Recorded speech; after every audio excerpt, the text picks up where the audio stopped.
Hey, this is our plan. Oh, good. They've been delighted. Right.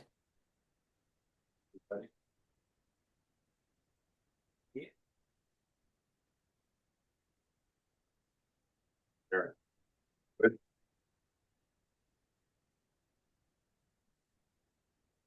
All right, let's call to order the November 12th Lititz Borough Council meeting. Mayor?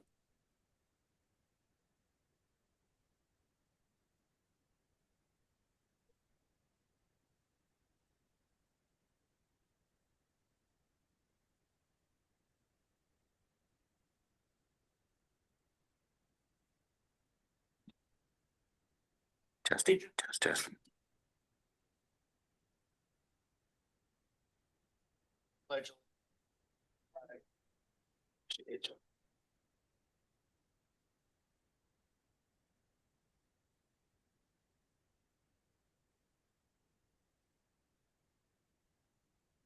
Thank you, Mayor. We really are only here for one primary purpose tonight, but Elijah also have one item there at the top that you can report on. Yes, so we have the 2026 municipal calendar with all of our public meetings that was in your packets. One thing to note is that we are no longer advertising the West meetings. They will all be at Warwick Township, and Warwick Township is covering that advertisement. The other thing is that the joint meetings are on there for next year. It is proposed for April 30th at Elizabeth Township and October 29th at the Warwick School District. But anything else on here is pretty much typical with our regularly scheduled dates.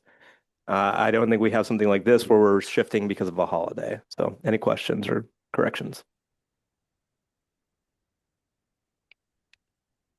It is in February. So if you look, there are 2 stars. It says MS4 annual report, and it is scheduled for February 24th.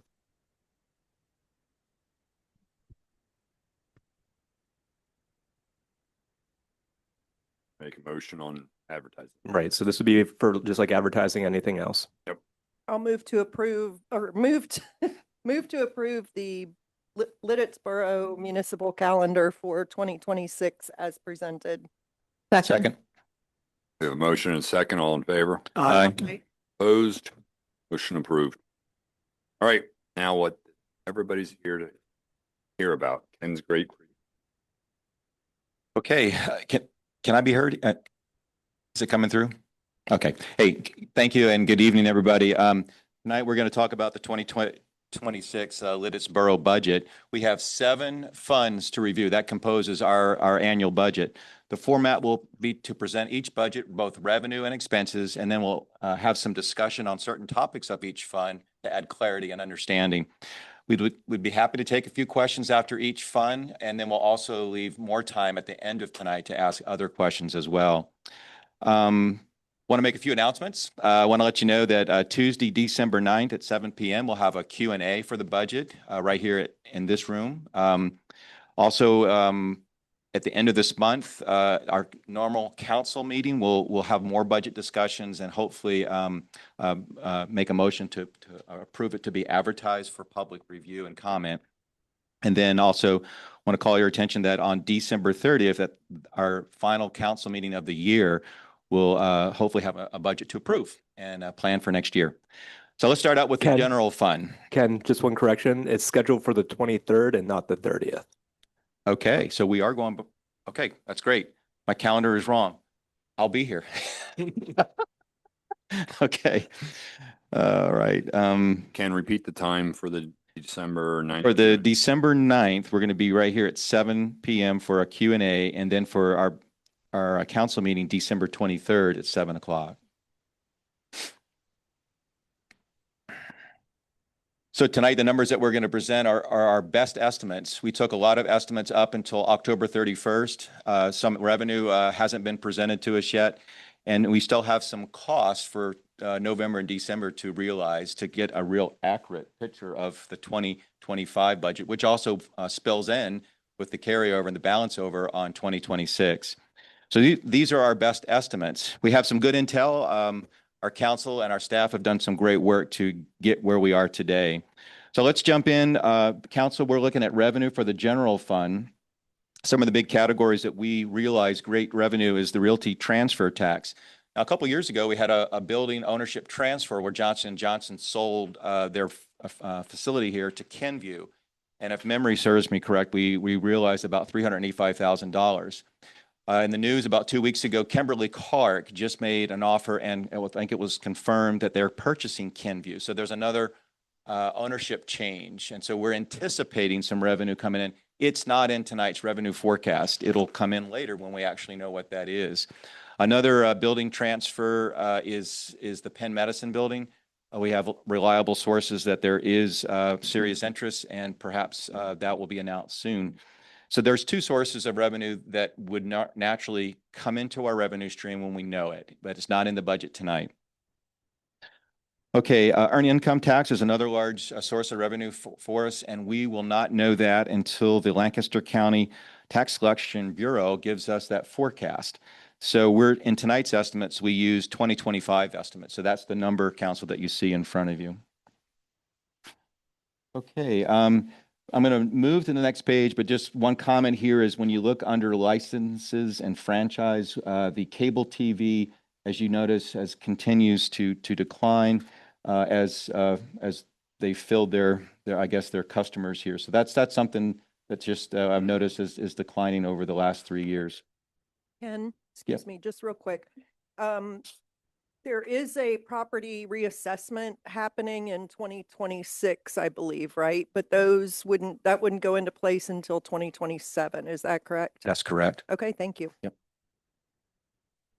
Okay, I'm on page 2 and just moving through some of the categories there. Pretty routine, nothing that jumps out. I think since Rob has been here, we've had some wonderful earnings on interest as we have moved some of our reserve funds into sweep accounts.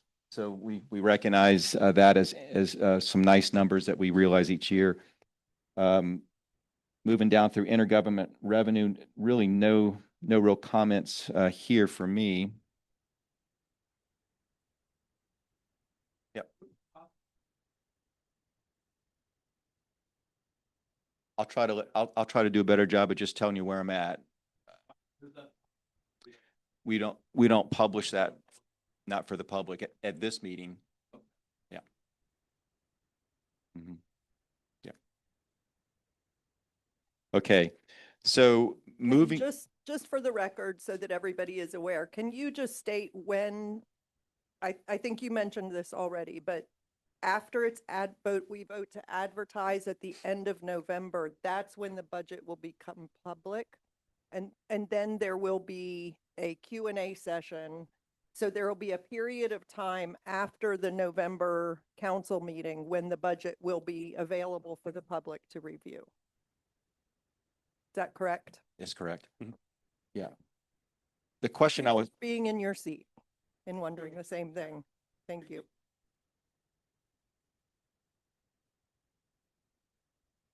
I think we have 2 different meetings compared to when we do it in the past. So this precursor, we didn't used to have this. We only had the November 9th after everybody got to see it. Okay. Good questions. So council, I'm on page 2. I've just jumped through intergovernment revenue. Nothing really to share there, unless you have questions. I have a quick question. Sorry, seeing a decline in the PA recycling grant numbers. I just want to call attention to that because that is based on the community's recycling rate.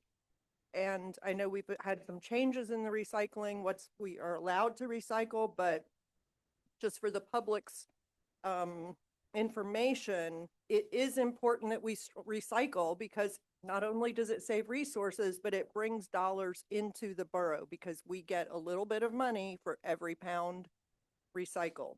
So I see that's a decline of about $5,000, which is concerning. Okay, thank you, Mary.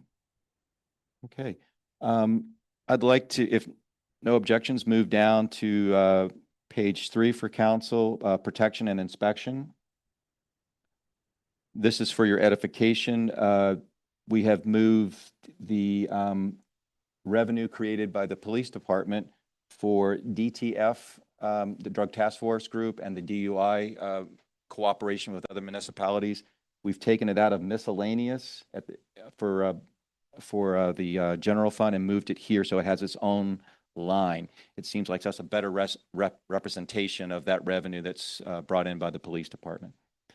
So that's just for your edification.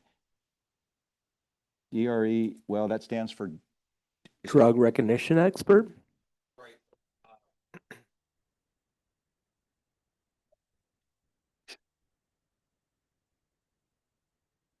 Okay. Let's jump down to highways and streets. So during the course of this year, council has had lots of conversations about the parking meters. And so we have the opportunity to look at our parking meter rates downtown. And we also have an opportunity to look at a tradition that we've had for a number of years, and that's lost revenue, really, where we bag the meters for about 3 weeks during December. So I'd like to pause and have a discussion since there has been some preparation for tonight's meeting. I think Tanea and Jared have come prepared with some data, and I think they'd like to share with everybody their research. So Tanea, we'll kick it off to you. Sure. Okay, so Chief Hahn, you can talk about this too. Your analysis was really helpful in showing us that, I know this has been around to council before, that if we raise so the parking meters are $1 an hour. So if we raise the parking meter rates to $1.25 per hour, we would generate an estimated additional $31,000 a year annual revenue. If we increase our hourly rates to $1.50 an hour, we would generate an estimated additional $62,000 in annual revenue. Do you want to speak any more about that, Chief? Anybody have any questions about that? I mean, those are the numbers.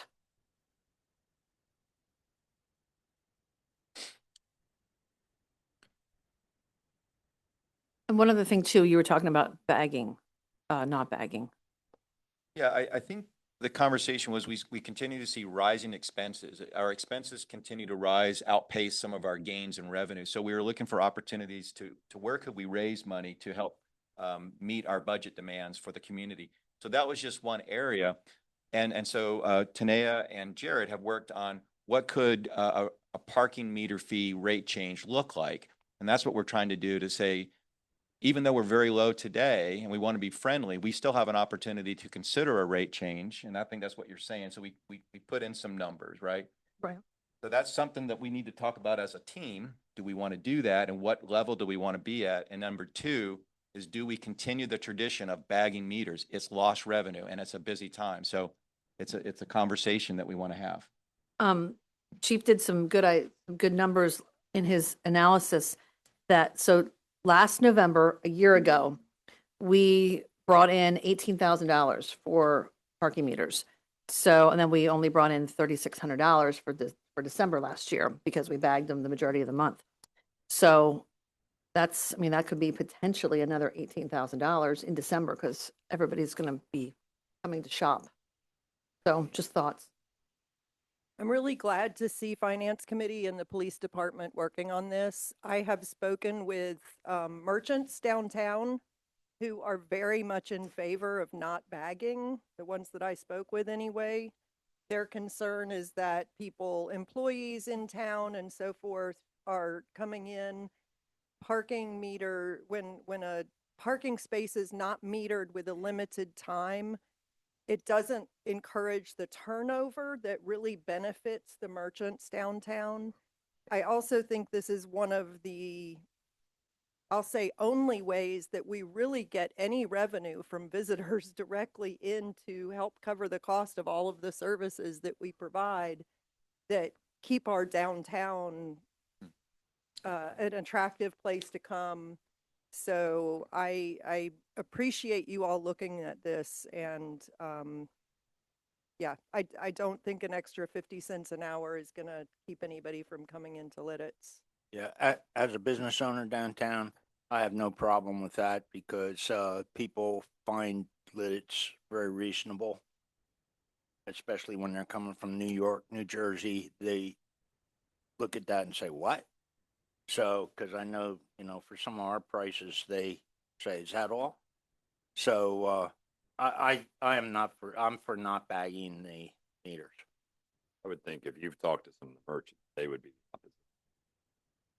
They're, most of them have been fine with it. Yeah, and actually I did speak with them particularly during the season, the Christmas season last year, and that's when I heard from them that the ones that I spoke with, I won't say that I'm speaking for all of them. There's a lot of opinions among the merchants, but the ones that I spoke with said that they really are not in favor of that because of the reasons that I stated.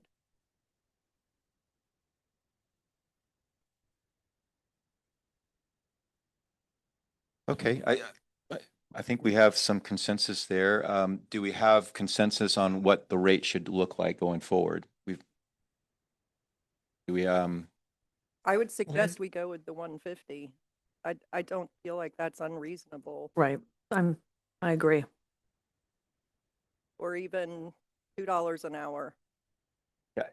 Jared gave a couple examples to show us the revenue increase, but I just flashed two. Why don't you do it in dollar increments? Yeah. Mm. Forget it. It's still It's still cheaper than Yes. downtown Lancaster. So Jared, your homework is to tell me how much extra money that will bring us. All right. Well, So That's probably a So- little hard to figure too, because somebody might pay for pay $2 for an hour, but then not stay the whole hour, and then somebody else comes in, and there's still time on the meter, right? That they could take advantage of, but yeah. And I think there may be a comment. you know what? I welcome your comment. We traditionally, the format was to wait till the end, but we're having discussion. We welcome your comments. Thank you.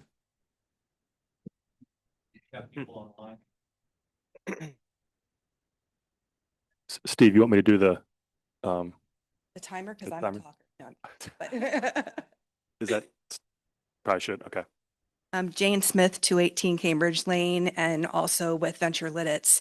The only thing I wanted to mention is I don't have a problem with the increase of the rates, but the parking meters continue to be a problem for a lot of people with credit cards. And so if we're talking about, I need 8 quarters now for an hour of parking or 16 for 2 hours of parking, that's going to be more of a challenge. And I know that I often see people struggling at the meters who aren't from Lititz, but I also know people who are from Lititz who struggle with the parking meters all the time. And so they just have change in their cars, but then that's going to be a lot more change. So if there's something, and I know it's not an immediate thing that can happen, but just to please keep the parking meter issue functionality of that top of mind, especially if we're looking at increasing rates as well.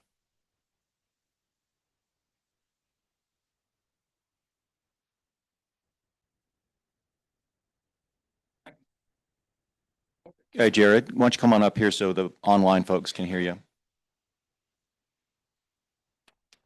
Right. This is just more of a reiteration of some of the previous discussion, but if you look at all the parking meter revenue for calendar 2024, which is the last full year of data that we have, it was trending that each month it was about 2/3 cash payment, 1/3 card payment, and that could be because of spending habits. It could be because of functionality. It's kind of hard to understand the context behind why that split is the way it is.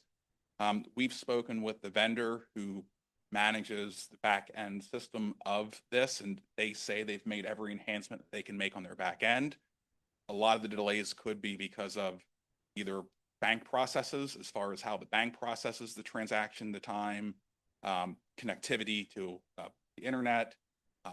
So they're saying there's nothing else they can do to enhance the speed of the credit card processing. My understanding is there is a app component that could be added on as a feature to our parking meters. I don't have a lot of data as far as what that looks like in terms of dollars on the back end versus time to implement it, any hardware or software that needs to be added. But generally speaking, I am aware that they're saying there is an app feature that could be explored at some point. I think that's worth looking into. I travel all over the place. 9 out of 10 times, app usually it work. I And can that's do that research and come back. Yeah, be that would be something, great. obviously not for this year, but to look at for next year's budget.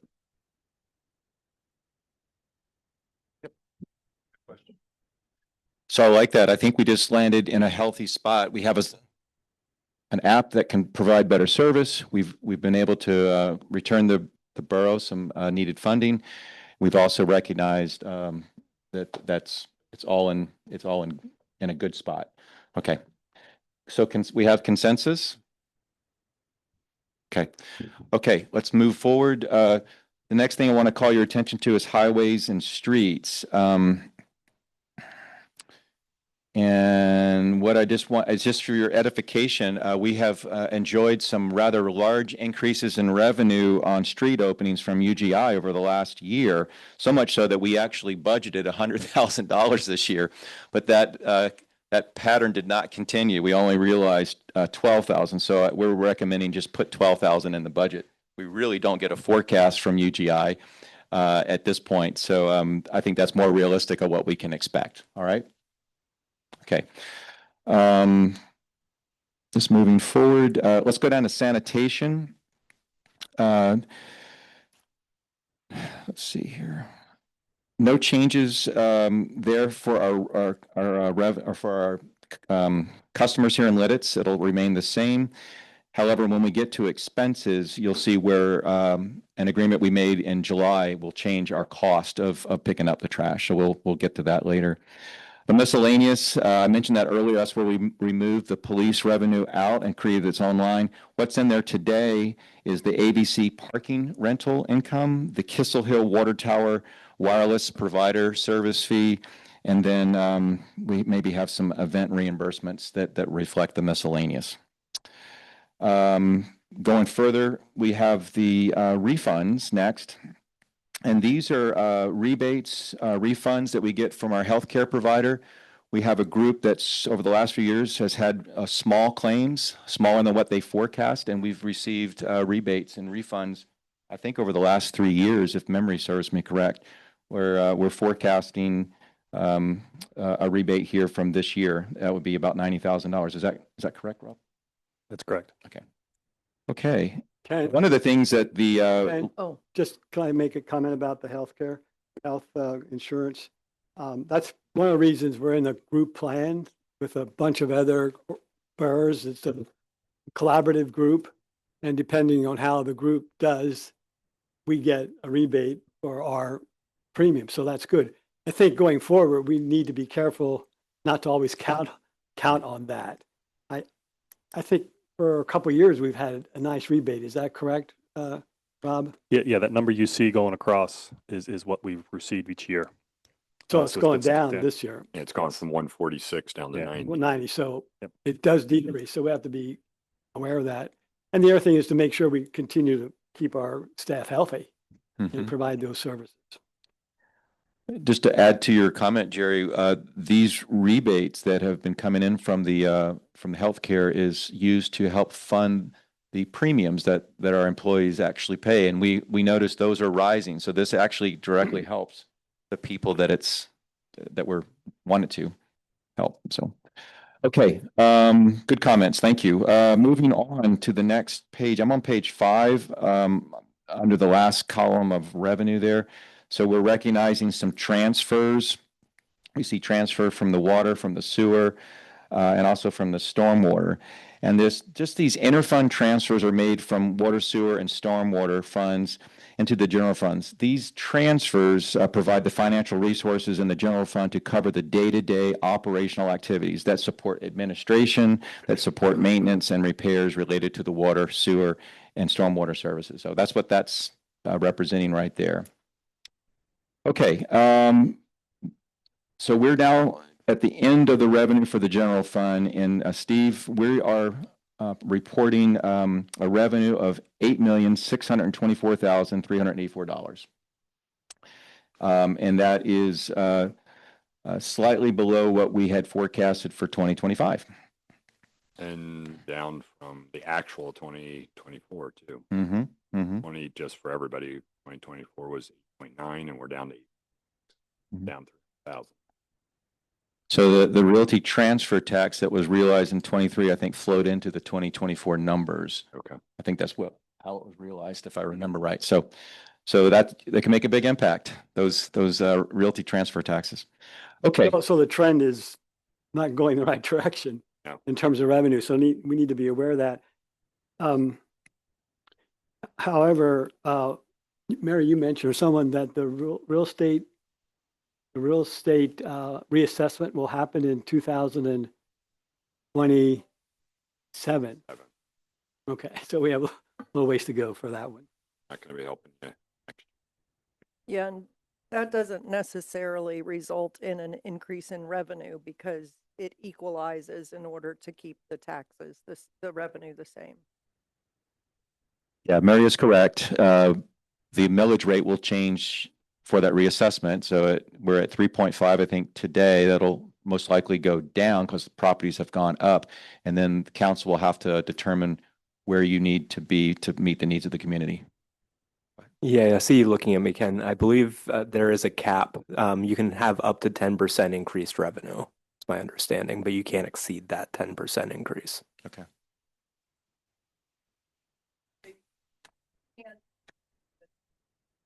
Just because of the reassessment, it doesn't automatically result in increased revenue. Right, right. Good questions. Things to be looking forward to on our radar for the future. Okay, are we ready to jump into expenses for the general fund? Yep. Okay, let's see.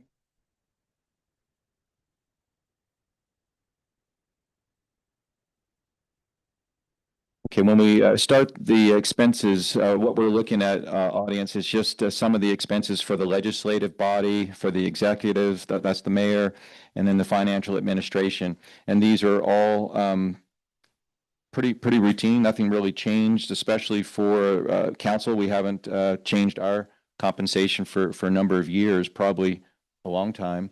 And then executive, I don't think, Mayor, we haven't changed your compensation either, have we?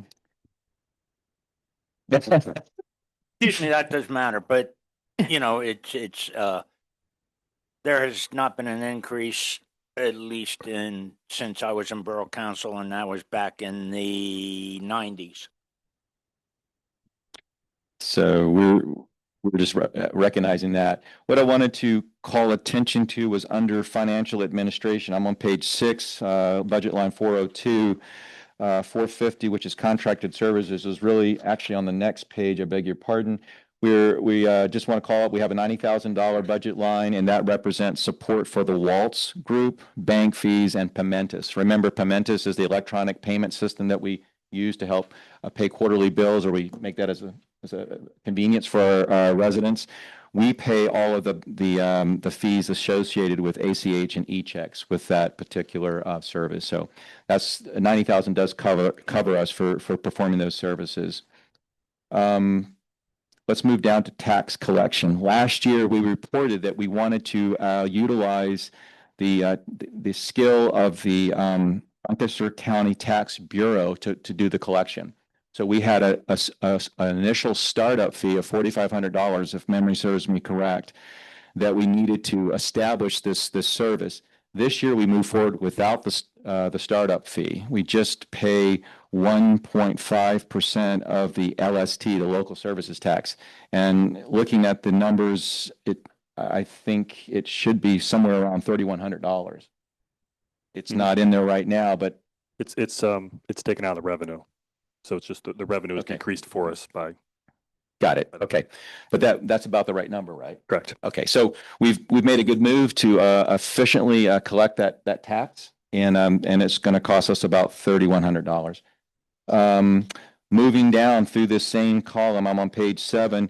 We have 2 categories of legal services. This first category represents things that are included there, like legal actions taken against a borough, the right to know, things of that nature. So that's where we budget for this area. You can see that we've had a little bit of a creep or an increase in some of our legal services that we need today to run the borough. And then we have another category later on, which sort of represents more of the reviews for documents and making sure that we're in compliance with and ordinances that we need to have reviewed. So there's two categories here. Are we confident with you got what, 30,000? I'm asking this just because I think most of the council knows we've had an anomaly of legal services over recent years because of one specific issue we've been working through. Is that going to saying we ended in budgeted 60,000 last year. We're only going to budget 30,000 this year. I guess it's a matter of comfort level as long as I'm looking to the three that are continuing on to make sure we're going to have budget So- money to cover that. So it was 25,000. The estimated end is where we think we're going to be. Yeah. 2025 expenses look like they're only going to come in at around 25,000. We had Okay. budgeted 60. And the actual for 2024 was just under 23,000. So I'm comfortable with the 30,000. I think that's both of those years it's jumped up because of that recent issue we've been dealing with.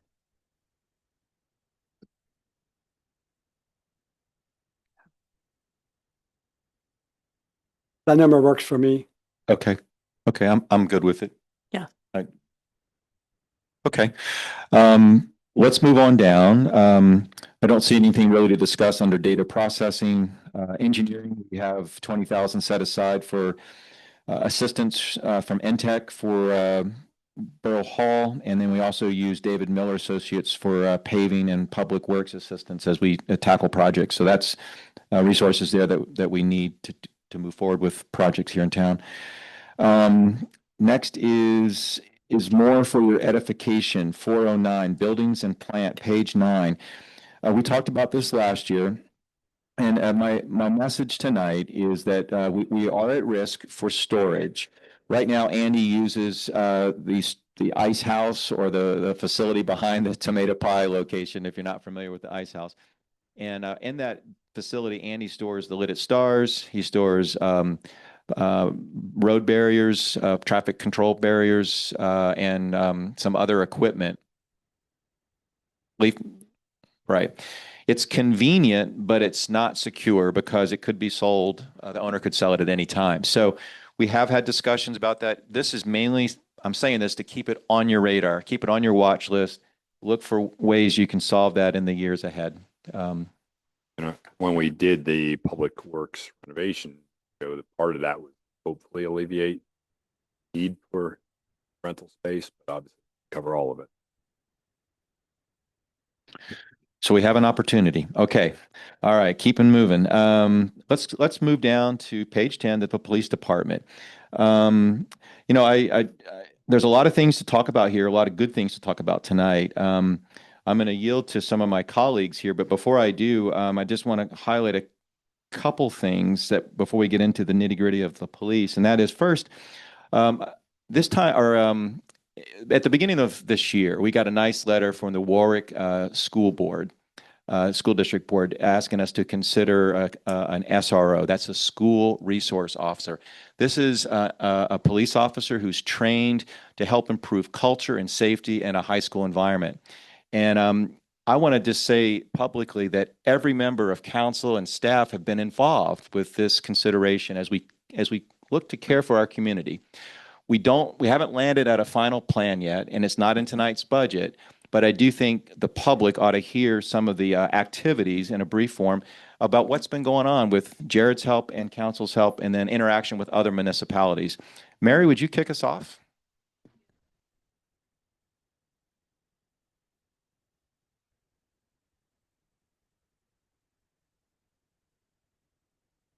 Excuse me, Mary, your mic on? Yep. Most of you are aware that we have been pursuing conversations with the school district around their needs. There's been some discussion with the other municipalities in the region, with Warwick and Elizabeth Township. We are currently providing police services for 5 of the 6 schools. And I presume you also go into John Beck when necessary, although that one is primacy is with the Northern Regional. Is that correct? So we are already providing some police service or providing all of the police services for the school district. This request is unique. Where we are in the process of working through this with the school district is that the school district is in the process of working through this to develop an MOU to come back to council, a memorandum of understanding or agreement that would lay out the conditions upon which we would be able to provide them with the school resource officer, including the portion of the budget that they would pay. And that is being discussed by the school district in executive session because this does have to do with safety matters. So they are having those discussions and we expect to hear back from them in a week or so as to how those discussions are proceeding there. We'll be prepared to come back to council potentially with an agreement and with a budget line item request if necessary. I'm going to ask Jared if he has anything else he wants to share about it at this point. I think that pretty much covers it, or I'll answer any questions. At this point, there is no indication that Warwick Township or Elizabeth Township are interested in assisting with covering of any of the cost. I think the key thing for tonight's conversation is there is no money in the budget. Correct. That's That is correct. And it's my understanding that we would have to add to the police force to provide an SRO. Is that correct, Chief? The response was yes for those of you online. Thank you for your comments. Jerry, anybody else at this point? Taneo, you good? There's nothing tonight that we have to. Nope. Yeah. Okay. No, I just think as we round this year out and we look to next year, it's important just to share. That was a big thing. Everybody's been involved behind me and in a different session. So good work. I think we've still got work to do. Okay. We're still going to stay on the police budget. We're not going to leave you yet, Jared. Okay. So I've got a lot of things to say, but I'm going to ask Jerry if he might step in here. Well, this past year, the police department has several challenges. Of course, the first one was the transition of leadership, and I feel like we did very well. We went through a process. The chief was chosen. So we had a successful transition and a successful onboarding. We also, during the year, had to employ, I believe it was 2 new police officers who went through the training. In the midst of that, one of them had to go on medical leave. And so our chief found a way to cover the schedule and find work for that person to do in a very appropriate way. So the department handled a number of things that they didn't know about very well. The department continues to provide safety to our community. As you know, the Fair and Ice, the Halloween parade, the 4th of July craft show all brings a lot of people into our community. And at those events, I see our police officers out making sure that our community is safe. Some of you probably don't know that each of those events has an emergency management plan developed in case something would happen. And they categorize the various incidents and how the borough and the police department, the fire department, rescue services would respond. I don't think the public knows a lot about that. There's cost involved in that with staff time. But again, it's one of the ways that keeps our community safe.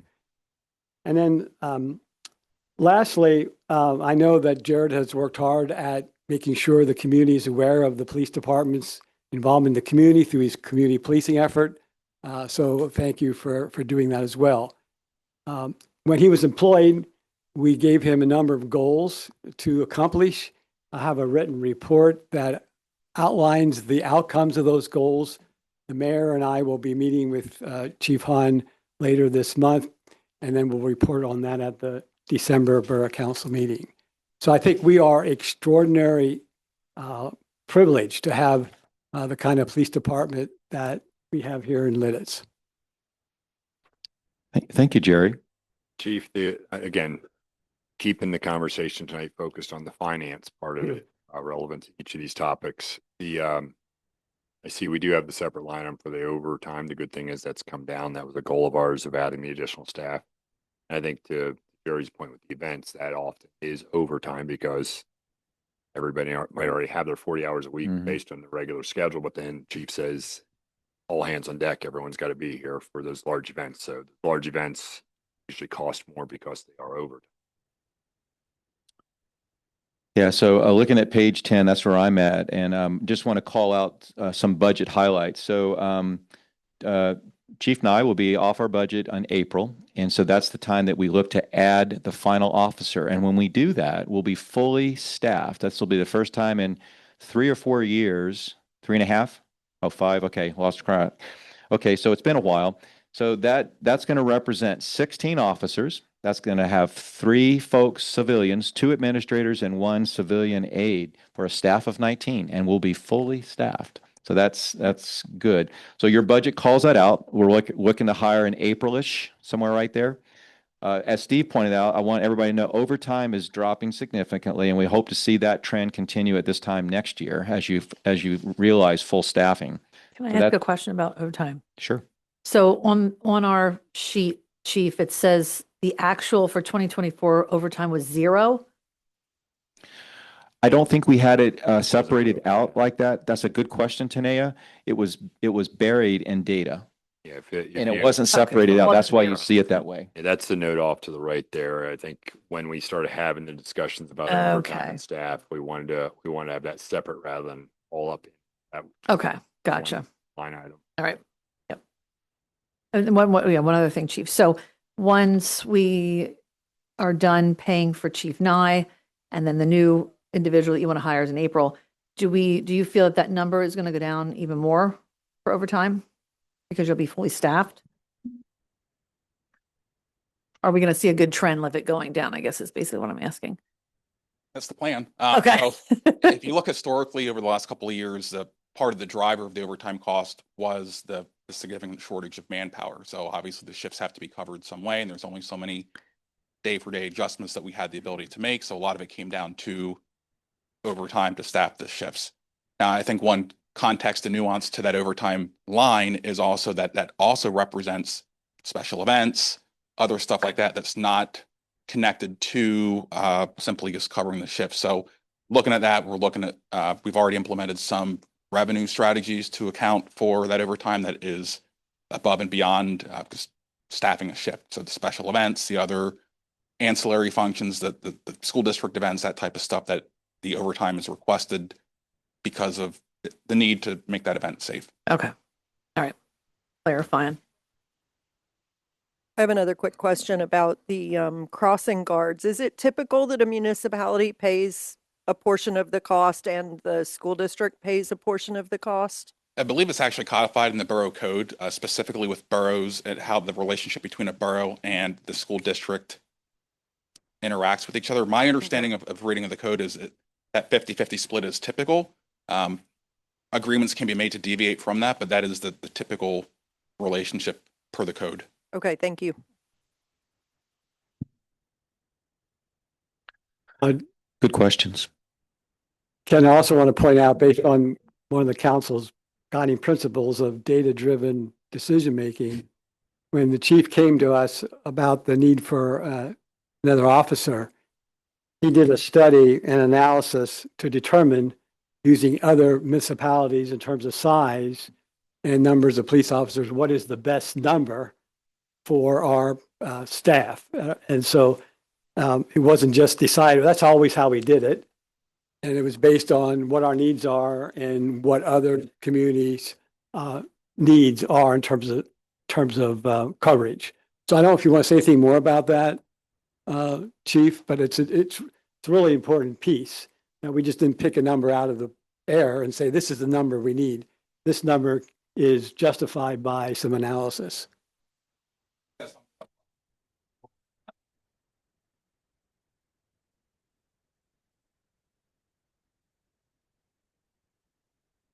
For the audience online, Jared's saying he summed it up well. Okay, still looking at the police budget. I'm out on 11. These are typical things that we budget for that support their ability to serve the community. We'll get into the vehicle purchases on the capital request, but this is just where we are on maintenance and stuff like that with the police department. Okay, moving over to page 12, again, police department, we have some equipment that we're adding to, or maintenance provisions. And we have some squad room fixtures, like we're asking for a desk, a chair, and some paint to freshen up the space. And that's in your line 373. And I'm pleased with that. Any other questions? Okay, let's move down to fire and rescue. Okay, we are served by a wonderful group that use collaboration and leadership and teamwork to help serve in the Warwick Emergency Services. And so I see in my notes, we our funding is based on percentage, it's not per capita. And there's perhaps an increase that may be coming our way, and we need to be thinking about it. Tanea, would you be able to provide some oversight here, or insight? Sure. So to preface exactly what you said, that the fire council had agreed their donation contracts are based on per capita. So it's basically percentage, yes. Sorry, percentage of population. So it keeps everything equal. So we entered into a contract with WESC in a 3-year contract in July of 2024. It'll expire in July of 2027. Right? Okay. So under this agreement, the borough agrees to pay a pro rata share on the population of 29% currently.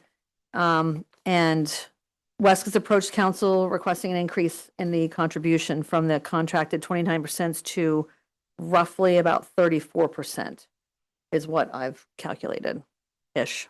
Are we close to that? Okay, we're going to ask Mike to come and join us here. Mike? Yeah, so sorry, there's a little bit of extra background to that. So the current number today, the budget is at 34% is what your contribution from the borough is. Now, where that comes from, the history is the original agreement was the 29%, which was based on percentage of population. When the deputy fire commissioner's position was created at the end of 2022, it was another situation where they weren't sure exactly how the roles and responsibilities would break out. So the agreement was that the thought process was that the deputy fire commissioner would be more focused in Lititz Borough and Warwick Township as opposed to Elizabeth Township. So the costs that are associated with that position are split 50-50. And then the part-time position is focused more in Elizabeth Township and Warwick Township. So those costs are split 50-50. When that is actually spread out in the budget, that's where the 34% comes from today. Now, I wasn't part of any of that, although I was the result. So, that's right. Well, hold your applause. My understanding was at that time, the discussions were that they were going to proceed with that number. They didn't update. It was an agreement between the municipalities that that's how they were doing the percentages, even though the intergovernmental agreement says the 29%. They were doing the 34 for the borough, and I think it's 15 for Elizabeth and whatever the remainder is for Warwick. But that once we settled into the positions, we were going to begin tracking our time.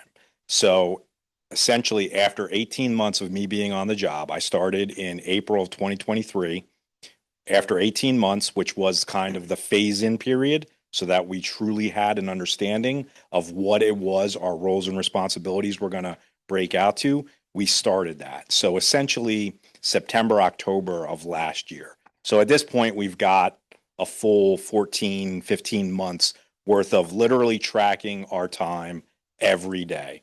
And the presentation that we did and the thought about moving forward is, okay, we have actual data now of what the time spread is across the municipalities. Interestingly enough, Elizabeth Township falls out exactly where they are, right in that 14 to 15% range. Where the discrepancy is we're spending more time on stuff in the borough than the 34%. And I think ultimately that makes sense when you think about it. I mean, Jerry just gave a whole good, explanation about the special events and all. We're involved in all the development of those plans, all the standbys associated with the events. I've talked to you guys for a number of years, the breakdown in the call volume.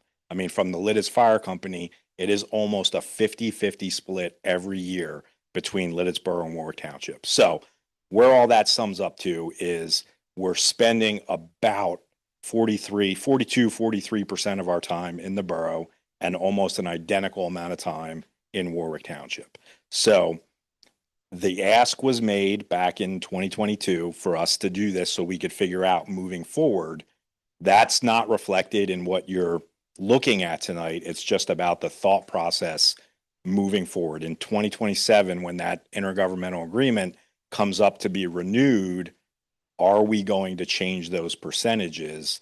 And the biggest municipality that's going to be affected is the borough.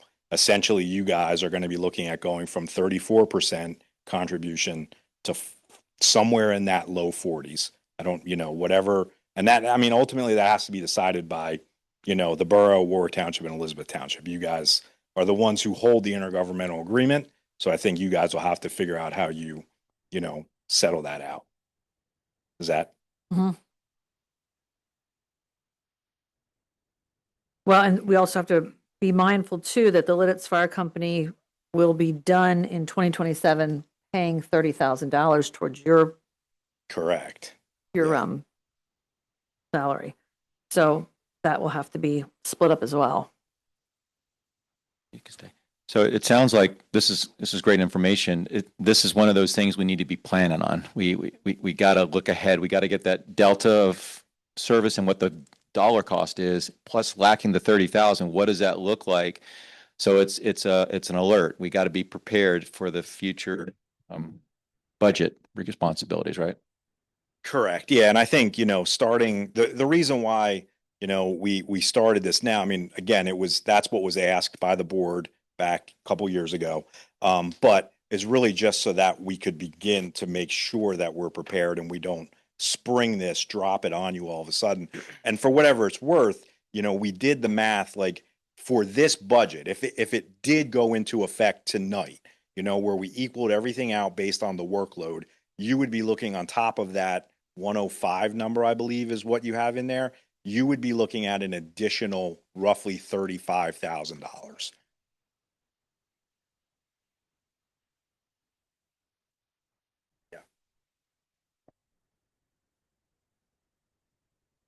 That assumes the percentage by, or the breakdown by percentage of population, or I'm sorry, by your By time. workload, correct. Okay, but your workload is in the borough, but it's in service to the region.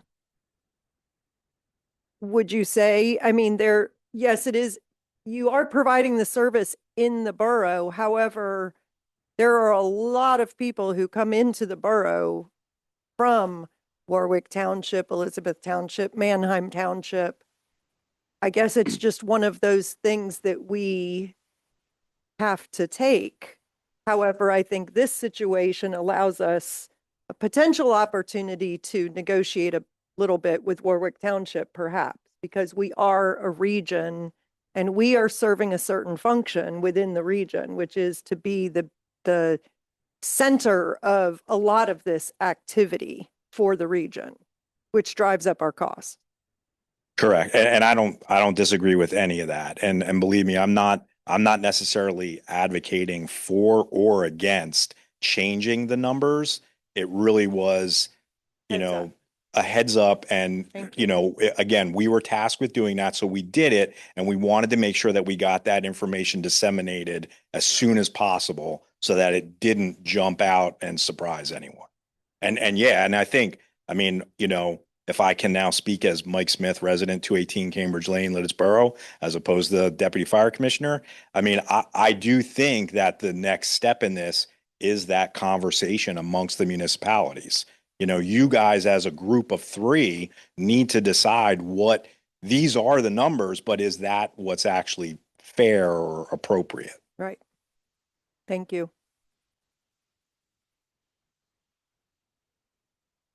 Thank you, Mike. Noted. Let's plan for this.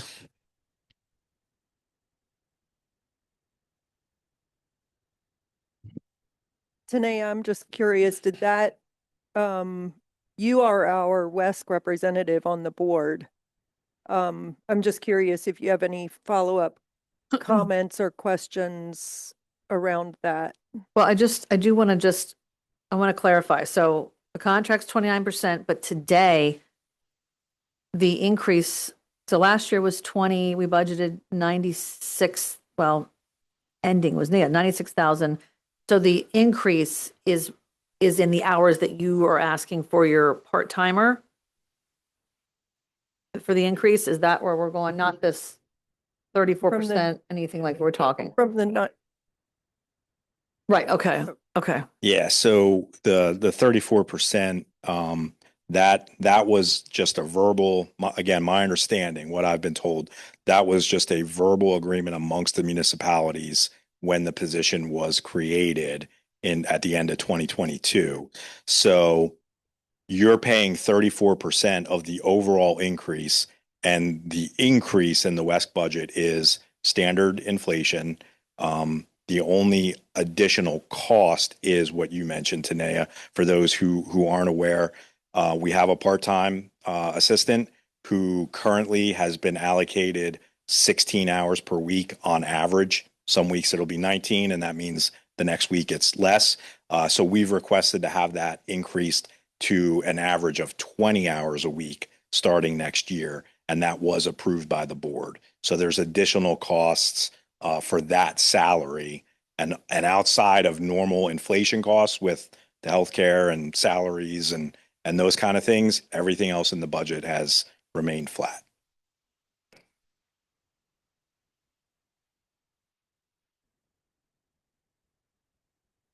The difference. Correct. Yep. okay, that brings another follow-up question from me.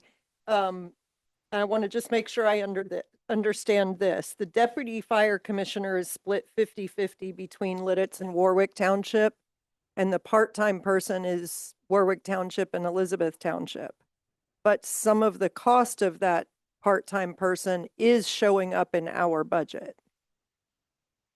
Yeah, I think that yes, because when the position was created and the agreement was to do it that way, the percentages landed at 15, 34, and 51, I believe. And so again, my understanding, I was not part of this, but my understanding was that then that was the verbal agreement that, okay, we're going to use those percentages.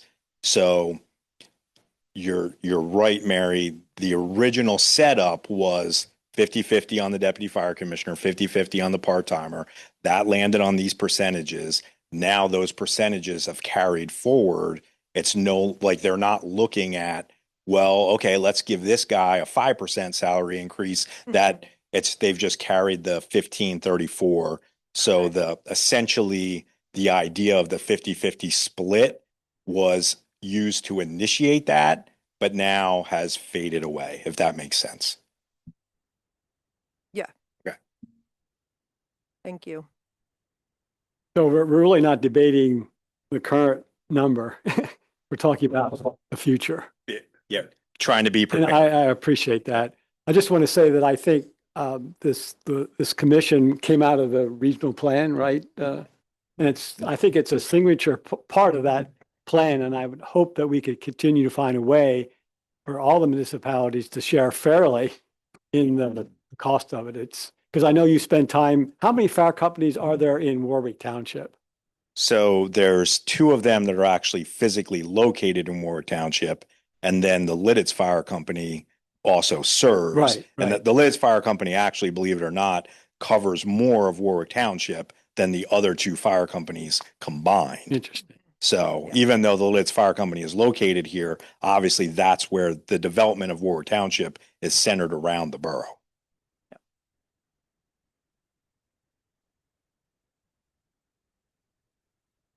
So Jerry, I think you summed it well. I think we're not debating today's cost. We're calling out the future, and this is great discussion as we see a leadership transition. We want to make sure that the next group is prepared. There's a lot of details to be aware of. So, thank you, Taneo. Thank you. Okay. Let's move down to planning and zoning, please. I'm on page 13, and I'm calling your attention to the comprehensive and economic development line. We have $110,000 budgeted there, and we have 15,000 earmarked for venture Lititz, and then there's 85,000 that's there. So just want to maybe we can unpack what that number is, please. We have the comprehensive plan. Mary, you're our leader there. You champion that. And then we also have a downtown plan. So Mary, would you just maybe comment on your comprehensive plan there and your needs? Yeah, the comprehensive plan, we had budgeted, this year, we had budgeted 10,000, I believe, for the comprehensive plan. Yeah. And those funds have not been used this year.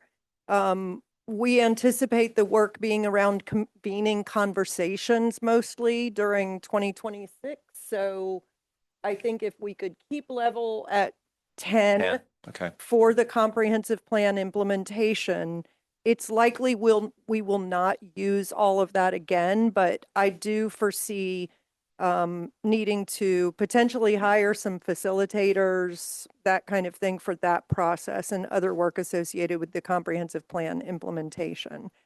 For the 85,000 for the downtown plan, my understanding is that that was requested by the Planning Commission, and Jerry, I think maybe if you want to speak to that, I think you were involved in requesting those funds for the, is that correct? No, I mean, I'm not sure. to speak to it, but I think. I'm not that- sure I was involved in requesting. I think this came out of conversations we had at the Planning Commission when we learned that there were a number of properties on the market, and we wanted to make sure that the borough had a vision for some of these developing properties.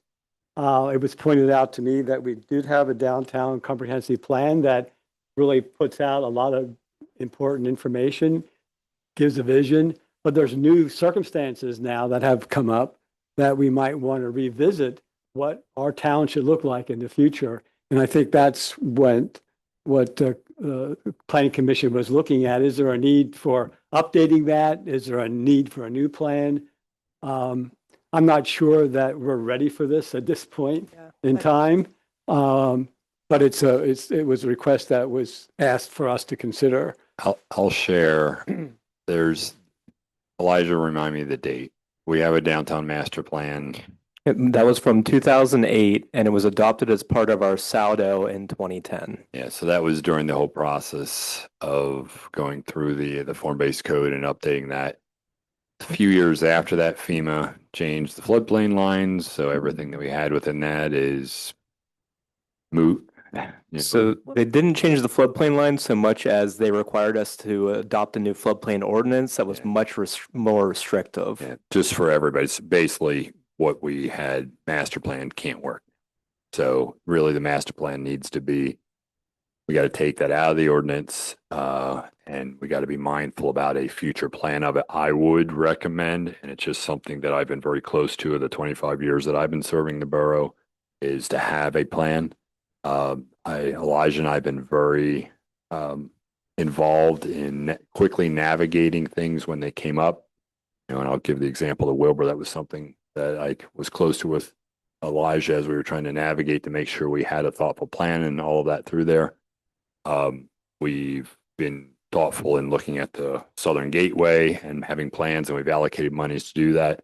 If you don't have a good plan, you don't know where you're going, is a saying that I often tell my team. So I would not just erase that because to your point, Jerry, there are some properties, something is going to happen next couple of years. And if you don't have a plan, it can kind of go down a different course than what you might be envisioning. It's something I've been proud of over my 25 years here, keeping the community looking like what the community is proud of. And if we don't have a master plan, things can go sideways. Go ahead. So I did take a look at the Lititz Run Revitalization District, which is our codification of essentially the downtown master plan and the requirements for that area. And I think that it provides a good level of guidance for the region, for the corridor. It also makes reference to appropriate commercial and residential development that achieves the vision set forth in the downtown redevelopment plan, the downtown master plan, it should say. And I also looked at the downtown master plan, and honestly, I believe that it still provides sufficient guidance on vision, expand the social, cultural, and retail offerings for residents, integrate the Lititz Run corridor and other civic spaces into the connected fabric, and establish a parking strategy. Those are the key things. There are details in there that would not be able to apply because of the changes that Elijah has mentioned, but I don't think we're ready to take on an $85,000 plan right now. I think some vision work. We've got a great planning commission who might be able to look at it. So I would suggest that we either scale that dollar value back or remove it entirely at this point. Well, first off, thank you for all the good discussion. This is great. We have had some great leadership in the past that's serving us well today. Jerry's looking ahead. It sounds like there's some things that still need to happen at this point. So why don't we take it out? But I would say this, Jerry, why don't we make that a goal for next year? Identifying that as a future goal, and there's some things that still have to happen. I think the ownership still needs to happen. The right of way still needs to be clarified there with the railroad, but we don't want to lose sight. And I think that's probably your point, is we want to have a thought as we go forward. So could that be maybe just a goal to consider, to keep it on our radar?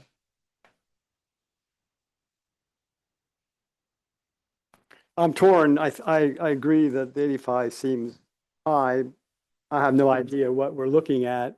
We're not making a decision about this tonight anyway. So yeah, let's just park it for now. We'll come back to it, and I might have some conversations with other people about it. Sure. I think Steve made a very good point.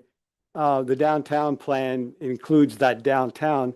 I'm thinking more of a total visionary plan for the borough. We have the rail trail coming in. We have these properties to develop. We have a number of properties in the borough that the planning commission identified that could potentially go on the market. We have a need for housing. There's a whole lot of things here. And I respect what you said, and maybe there is guidance in those already. But I just feel there might be some opportunity for a little bit more conversation around this. Yeah, I'll first of all say the 85, I hate to say you don't get a whole lot. I've been involved in some of those. So if you start trimming that down, you're not going to really get much of a service from a consultant. And Mary's right that the Lititz Run revitalization was involved in that. That was basically following the course of the master plan. So step one, and Mary knows this, and her usually have a master plan, and then you write an ordinance who allows you to create the vision that's in the master plan. So that revitalization district was based on the images you see of the master plan. And you're right, the downtown master plan was much more than just the Lititz Run revitalization. It was the downtown, as it was called. And that was a lot of what we used to follow our form-based code. So as much as I know a lot of the discussions are on the Lititz Run revitalization because of the Penn Medicine property and the Bomberger property, but there's a lot of other things to it. So it's master plan is several years old. So again, this is something you guys are going to own, but I would strongly encourage you keeping something, because after 25 years of being very involved in that planning, something's going to pop up that you didn't think about. And if you don't have a master plan to step back and look at, to say, this is what we've always talked about, and you can navigate to how to change the ordinance, map that, you're going to be, if you haven't done step one, it's going to be hard to do step two. Yes, Steve, I agree. I'm a planner by trade. So totally agree in planning. I've just seen too many plans done that were not of value in the end. And this is a lot of money. I'd like to ask our planning director to chime in on this if we could. What specifically do you want me to speak to? Well, if you have any recommendations about how we might proceed in 2026, with respect to the challenge of the downtown area and the changing nature of the downtown with all the things coming about. So we have two major things in flux right now. And at the end, when we're here at this point in 2026, we should have a better view of it. That will be the fate of the right-of-way for Norfolk Southern, and how it looks for us to acquire it. And hopefully we'll know who is buying the mill building and what their overall intents are. So I would not want to start a visioning process without having a firm idea of those two things, because if we spent the money, just like you said, on a plan and both of those things fell through, which I hope they don't, our vision is going to be kind of defunct.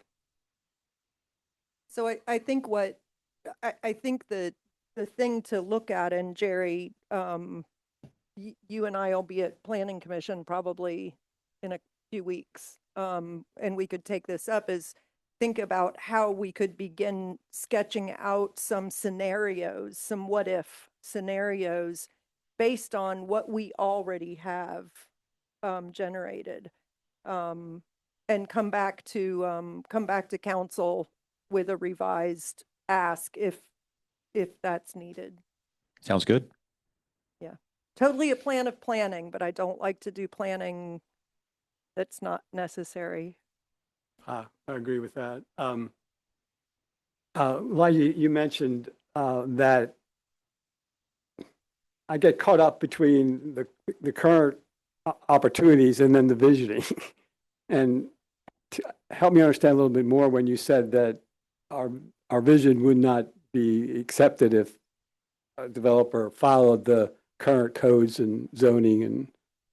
Well, I would say that the vision that was put in the downtown plan was put into the Lititz Run Revitalization District.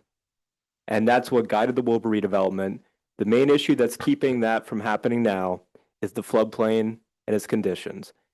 If whoever's buying the mill building wants to invest the money into doing stream bank restoration, floodplain mitigation, the engineering that goes with it, they could still potentially achieve this vision for the corridor. You know, that's not necessarily defunct, but we don't know what their plans are. We don't know what they could be looking at just using the building. They could be looking at a comprehensive redevelopment of it. And we've set the groundwork with the Lititz Run Revitalization District coming from this plan. At this point, we would be kind of taking shots in the dark if we started another planning exercise until we at least have an idea what their intent is. Now, if they're looking at just the building, I think that opens up a conversation for discussion of, you know, would you be open to doing other things if it was mitigated? The floodplain was mitigated. You mentioned the Bomberger tract. That is one other parcel here in this, but by and large, it is going to be under a single owner of whoever buys the mill building. And ultimately, they could say, I have no interest whatsoever, and we could do all the planning we want in the world, and at the end of the day, all we have is a plan.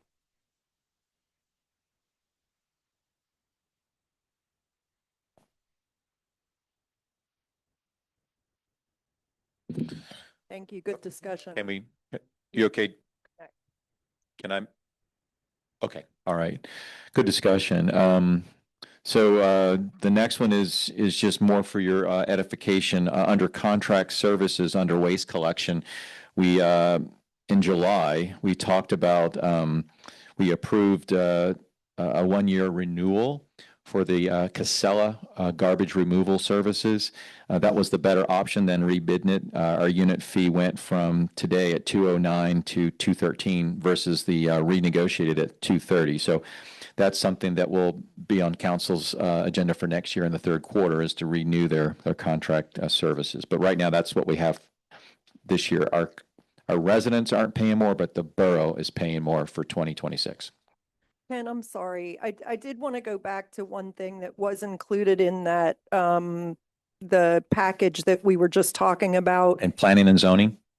Yes, and that is the, Venture Lititz, $15,000. Last year, we gave Venture Lititz $15,000 and they gave it back to us.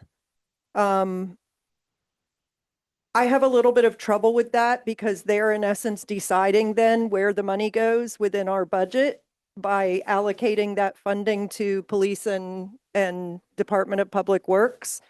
I would like to suggest that we take a look at whether that 15,000 is needed anymore. I think we need to be looking at whether organizations still need our assistance or whether there are other ways that we can be using that funding for the betterment of the borough to achieve the collective goals in the community. So I'd just like to put a flag on that one for discussion, and perhaps have somebody from Venture Lititz come and speak to that at the next meeting if that would be needed. Okay. Do we want to ask Jane to speak to it now, or? Are you comfortable speaking to that?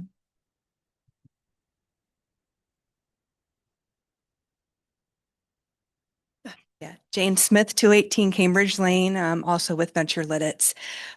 When the end of year last year came up, was actually brought to our attention by a borough council member about budget discussions and things being tight. And so the request was made, since we had had a strong year, that we would return that money. And so the thought was that we were going to return it to the borough. But then a suggestion was made that maybe since there were particular entities within the borough who greatly assisted Venture Lititz activities that helped us get in a good financial situation to return the money, that's where those funds were directed. We greatly appreciate the support and the money for sure. And we just wanted to kind of pay that forward because of a good standing that we were in, which we certainly can't guarantee every year. And again, the reason why it wasn't just, to be honest, the reason why it wasn't returned just back to the borough council and the borough is because we didn't want it to look like we don't need the money. We greatly appreciated it. But yeah, that's why that happened, because we didn't want to set up a precedence that we don't want the support of the borough. Thank you for explaining that. Sure. And absolutely, DPW and the police are critical to the success of the community and the work that Venture Lititz does. Thank you.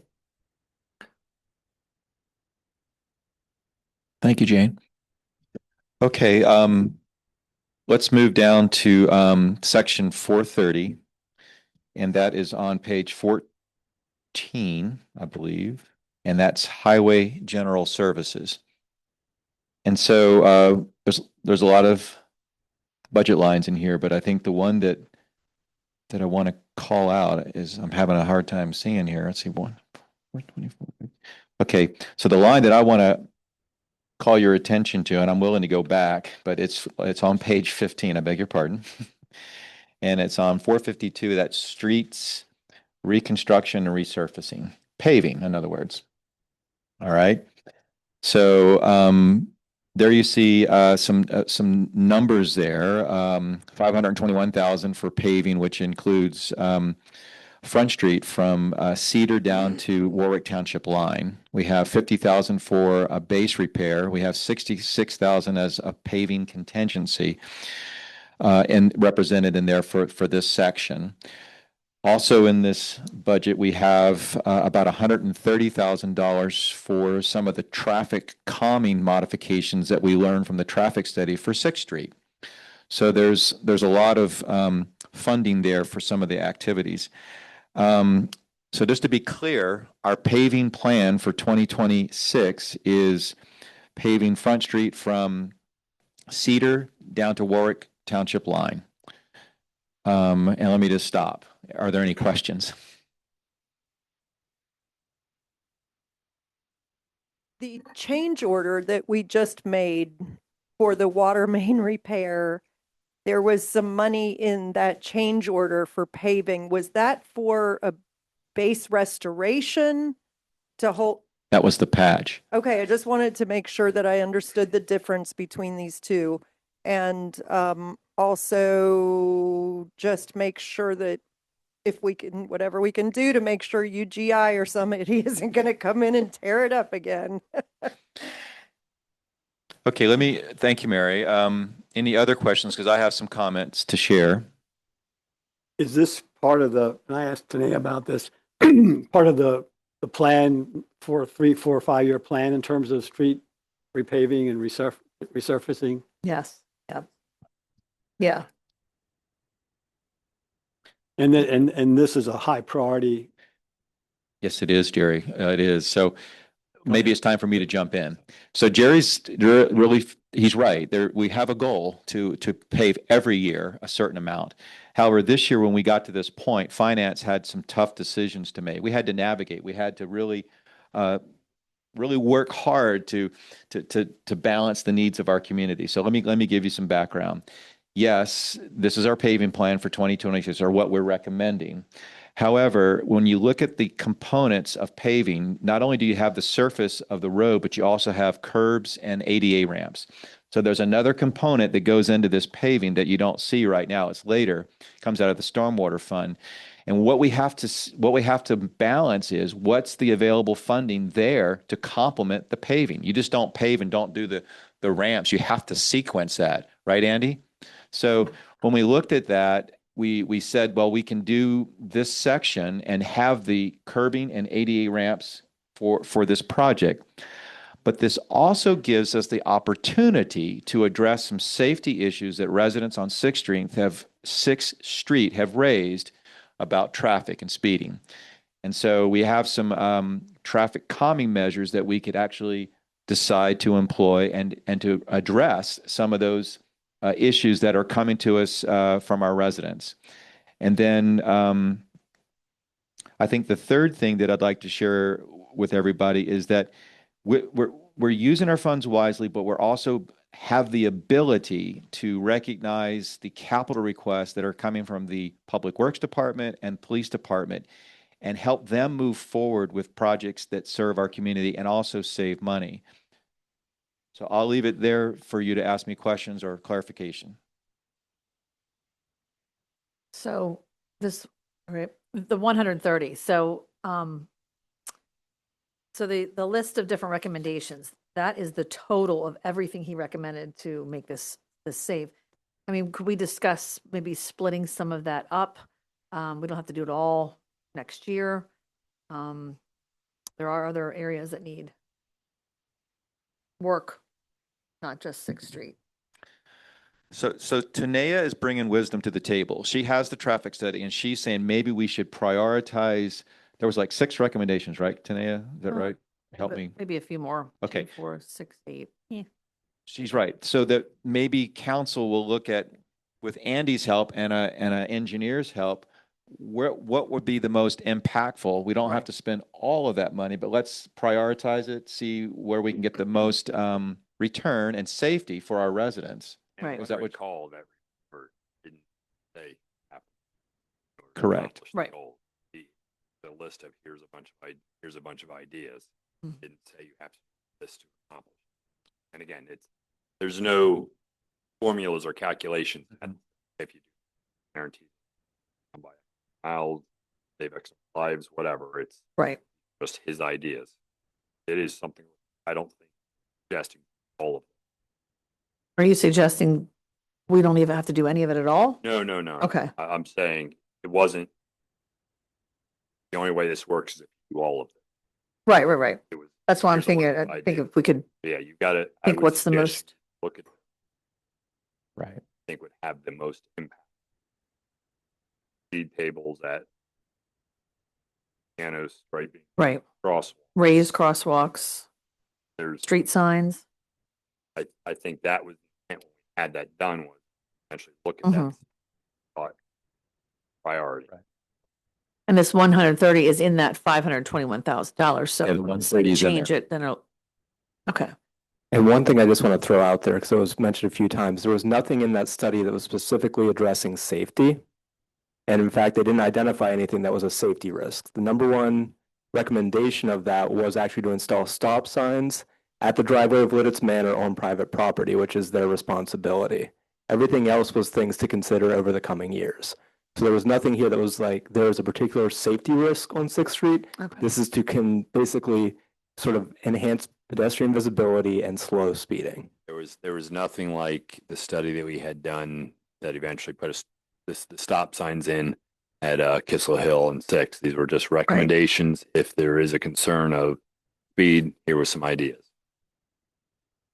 And yet we know the residents had some concerns Yeah. about that based on the fact that now we have a park there. I don't think it just had to do with the park. The conversation on the speed came up way before the park conversation even started. So I think doing nothing is not the responsible thing, but you do Right. need to look at because this was all driven. Again, I want to take the park conversation. It's had nothing to do with the park. It had to do with when you opened up 6th Street on both sides, you were going to have a lot more traffic going through there. So me not being an engineer would say visual things that I see would make a difference to potentially slow down or make people more aware, like the piano keys, signs, things like that, versus bump outs, crosswalks. It's not bump outs. It's Well, speed what's it say? tables. Bulb out? Okay. There's speed tables also, which anybody that drives Oak Street, that's kind of what that is on Oak Street. And actually even in Warwick Woodlands too, several tables put on.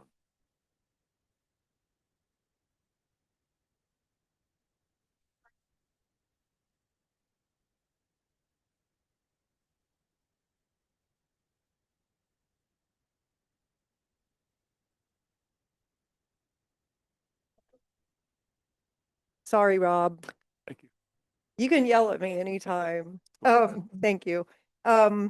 Yeah, I would really like to see us take a more holistic approach to the safety on our streets and give some serious consideration in Streets Committee, which I'm sure you've done some of that, but to come with some like real solid recommendations with the assistance of Public Works around maintenance of these facilities, things like that, and what is going to get us the best impact the quickest. They call them like quick build safety projects.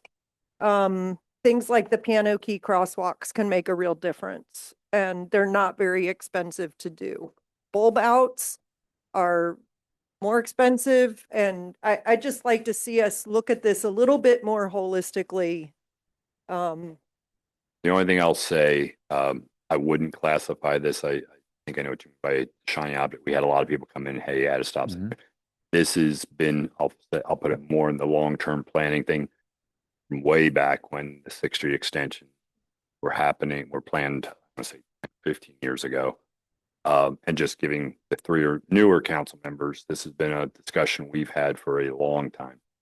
You guys have been here for a couple of the resident conversations, had rooms full here about this specific issue once 6th Street opened. 3 of us, well, Chris is no longer here, the 2 of us that are remaining. Remember. We promised once the streets opened, look at doing something, we've study done and we'll do something. So this isn't, I'll call it a shiny object. This has been thoughtful discussion for years that we promised we would do something. So Steve, could we use the 3 weeks now to maybe have Tanea and Andy get together and maybe come back with some recommendations in the November meeting? Could we do that? Sure. I like your suggestion, Mary. Let's do that. Okay, can I move on? Okay. Let's move down to 451, culture and recreation. I wanted to have just a discussion or just a edification that the borough is very generous. We've been providing some organizations in our community with some funding. We have some commitments there, just calling it out. We're supporting the regional recreation plan. We also support the rec center and also the capital pool fund. So just pointing that out, that's still something we support, but will be a future discussion. I think we're all on the same page there, right? I'm Yeah, pretty sure. those obligations will continue through 2026. Okay. And then during the 2026 year, we will need to have some conversation with the rec center about what their capital needs are and what the borough's responsibility, if any, going forward. I think the pool has some more years to it other than 2026.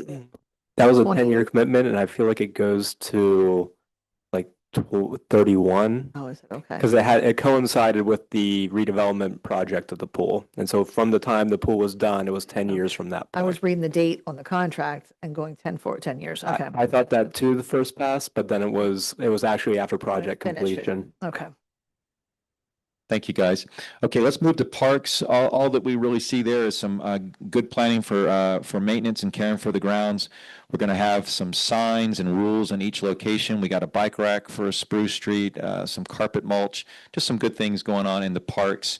War Memorial has some good plans, so we want to continue to support that. I think those are all good budget line items. What I'd like to call your attention to is last month we had a representative from the library come in and talk about their future with a capital request. Today, we provide $56,000 in an annual per capita donation to help cover some of their operating expenses. We were asked at the meeting, would we be willing to donate for their capital campaign? So I just think that as leaders of Lititz, we have to decide what we're going to do, and we need to give that person an answer. So Well, you have requested $6 per capita instead of five. Oh, sorry. In that's 2022. history. That's Okay. so Gotcha. they came in 2021 or so. That I was involved with that, and they hadn't had an increase, so we went from 5 to 6. That's where it's at today. I would like to suggest that we consider an additional dollar per capita for the next 3 years, perhaps, towards the capital campaign. I did speak with the library director today and asked her to clarify the request that was made to council. And as any of you who have been involved with capital campaigns know, they don't like to give you a number because they think you might give them more they might be asking you for too little. So I am coming with a suggestion that we consider $1 per capita for the next 3 years towards the capital campaign. They have requested contributions from each of the other municipalities, and my understanding is that Elizabeth Township did ask them for more information about their financials, and which leads me to believe they are thinking about that contribution as well. I don't know for sure, but I just felt it was my obligation as the liaison with the libraries to bring that to the table. So we have some number, and even if that number goes down, I think showing a commitment to that. However, I also, am keenly aware of the challenges that we face in meeting our own capital obligations. Does anybody remember what the gap was they were trying to make with their capital plan? She presented that last month, and I can't remember what it was. No, but I did suggest that she attend, and she may be online. Is she? Want her to talk? She's on it. Yeah, maybe she could answer that question, Steve. Carolyn, are you there? And are you able to speak to what the gap is right now in your capital campaign?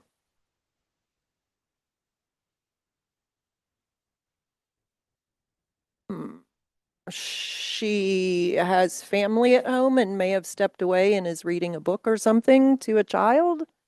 All right, well, we'll I'm find here. out. I'm here. Can you hear me? There you go. Okay. Sorry. I do love to read to my daughter, but she's not here right now. Yes. So we are currently at about 1.31, and the goal for the campaign is 1.5. So right around that $200,000 mark is what we are still looking to fund. And to date, commitments from the other municipalities, has there been any? I don't have any solid commitments, again, except as Mary said, the Elizabeth Township did indicate that they were, they had requested just to look at some of our budgets over the past few years to help them make a decision on their both annual donation and capital campaign potential donation. I'm not sure about what Warwick Township it may be considering. I also just want to take this opportunity to acknowledge the generosity of our community and the amazing support that the library has. So Yes, we're very grateful as well. Thank you, Mary. Go ahead, Jerry. based on your proposal, what would be the dollar amount for 2026? It's per capita, and I would quickly estimate like $28,000 over a 3-year period. 9,000 something a year. 100,000 something a year. Yeah, it's like 9,400 roughly Okay. is our population. Will it be built by those 3 years? We know. What's your construction schedule? Yes, so we are anticipating, Warwick Township will be hopefully voting yes on our land development resubmission at their meeting this month, which would still put us on track for an early 2026 groundbreaking. And we would expect to be completed with the building within 2 years from that groundbreaking.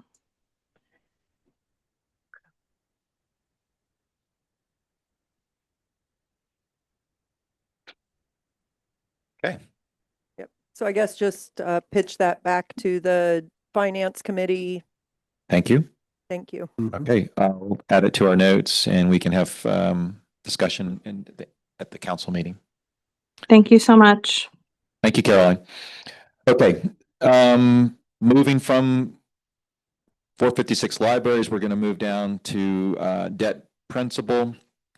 You'll see that we have principal payments for the 2020 note and the GO bond 2023, and then our interest for servicing that debt, and that's also for the 2020 and the GO bond. I want to call your attention to employee benefits at the bottom of in your next page there. I'm sorry, I lost track. Sorry. I'm actually calling your attention on page 18. Employee benefits. What you see here is what you should be familiar with. In September, we agreed with the 2026 minimum municipal obligation for non-uniform employees at $251,000, and for the police at $245,000. That goes into their pension plan. So that's what that number is, and we've talked about it. Okay, let's move down to 492, the interfund transfers. The first one I want to call your attention to is at the bottom. It's the highway aid fund. That's $15,000. That's just to assist with the first quarter cash flow. This is what we use to pay for the street lights and also to fund the Green Light Go project until the funds are received in April of 2026. So that's just a cash flow measure there. If you move down to the next line, to the general fund, or to the general capital improvement fund, from the general fund, we're recommending $430,000. And let's unpack it there for a second. In there are $175,000 for 2 police patrol cars. There's $50,000 for our obligation to maintain our subscription with Axon. A technology used by the police, it's essential.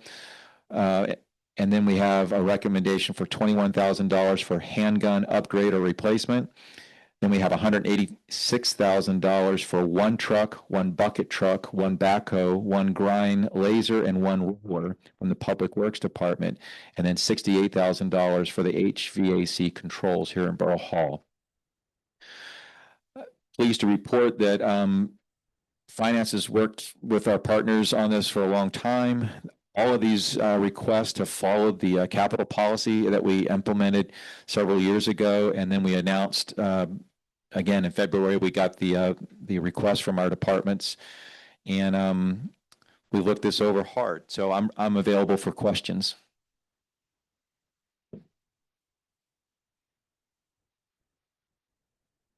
Okay, I'll go.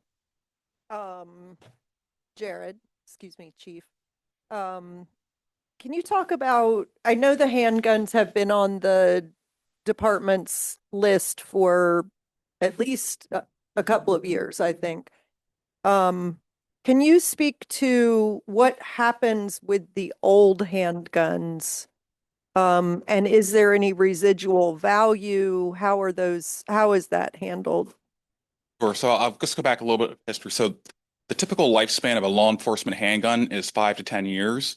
At the beginning of 2026, we will have had these in service for 22 years. So even at the top end of that 5 to 10 year typical lifespan, we've already exceeded that by double. So I can go into it if it's necessary. There's future cost savings with the transition. But to your question about the residual value, what would happen is in the past, what we've done is we've worked with the local gun dealer to handle the transfer of the ownership of the firearms back to them. They then own the weapons that they could then offer for general resale. A lot of times in the past, the officers who have had that gun for a number of years may want to buy it. We then send them out to that dealer and say, if you have an interest in purchasing your old gun, the dealer now owns it and you can buy it from them. And then whatever contracts or negotiations are made for the sale back to the officer is between the officer and the dealer. There will be some revenue that could be recouped through the sale of the old pistols to a dealer, which could obviously offset the cost of the new equipment purchase. So generally, and this would ultimately be up to whoever the dealer would work with to buy the pistols, they'd have to make us the offer of what they would be willing to buy each pistol for. I would expect that a fair purchase price would be $250 to $300 per pistol. Again, it's 22-year-old technology. This particular model, this generation of Glock will no longer support at the end of November. So obviously all of that, the age and condition could affect what the dealer could then in turn resell it for on the market. Without getting into gun policy, which, obviously by saying that I am, I wonder if there would be any interest in just seeing those guns destroyed so that they don't end up out on the streets. Just putting that out there, whether that would be a consideration. Yeah, I think the 2 points to that consideration would be one, if an officer had an interest in personally owning that firearm that they've carried for the last 22 years.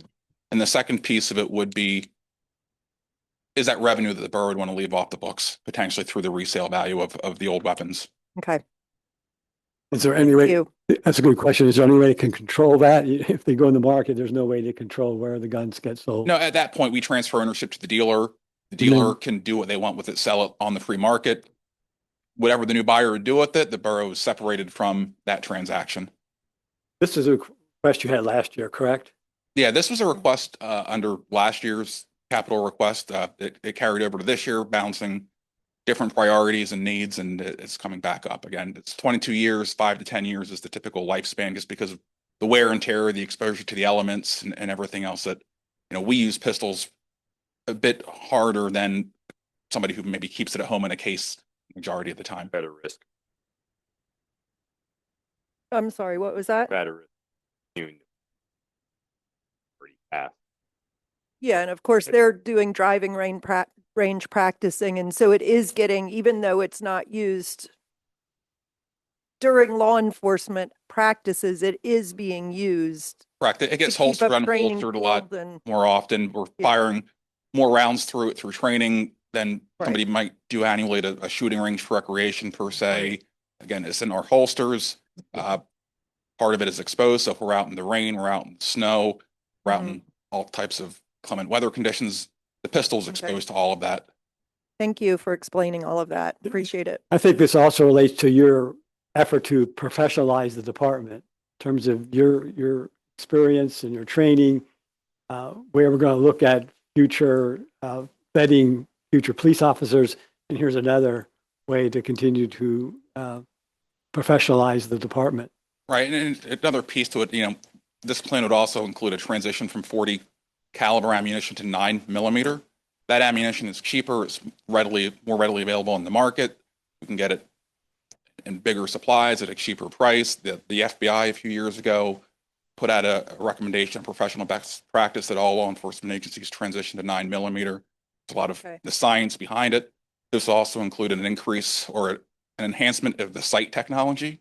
So the current pistols are called steel sights. So there is one steel sight in the front, two in the back. You have to line it up vertically and horizontally to get your sight picture. The proposal for the new pistols would include red dot sights, which essentially is you get the weapon on target. There's a red dot that shows you exactly where that bullet is going to land. So from an accuracy standpoint and making sure that that round goes exactly where you need it to go, the technology has come a long way in 22 years.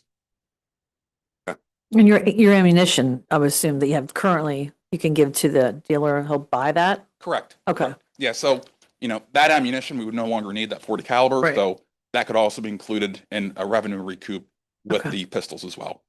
Because Thank you for- ammunition's Let's- not cheap, right? No. Let's continue on. I just want to remind everybody, we're 2 hours deep, made it through for 10 documents, I think. So.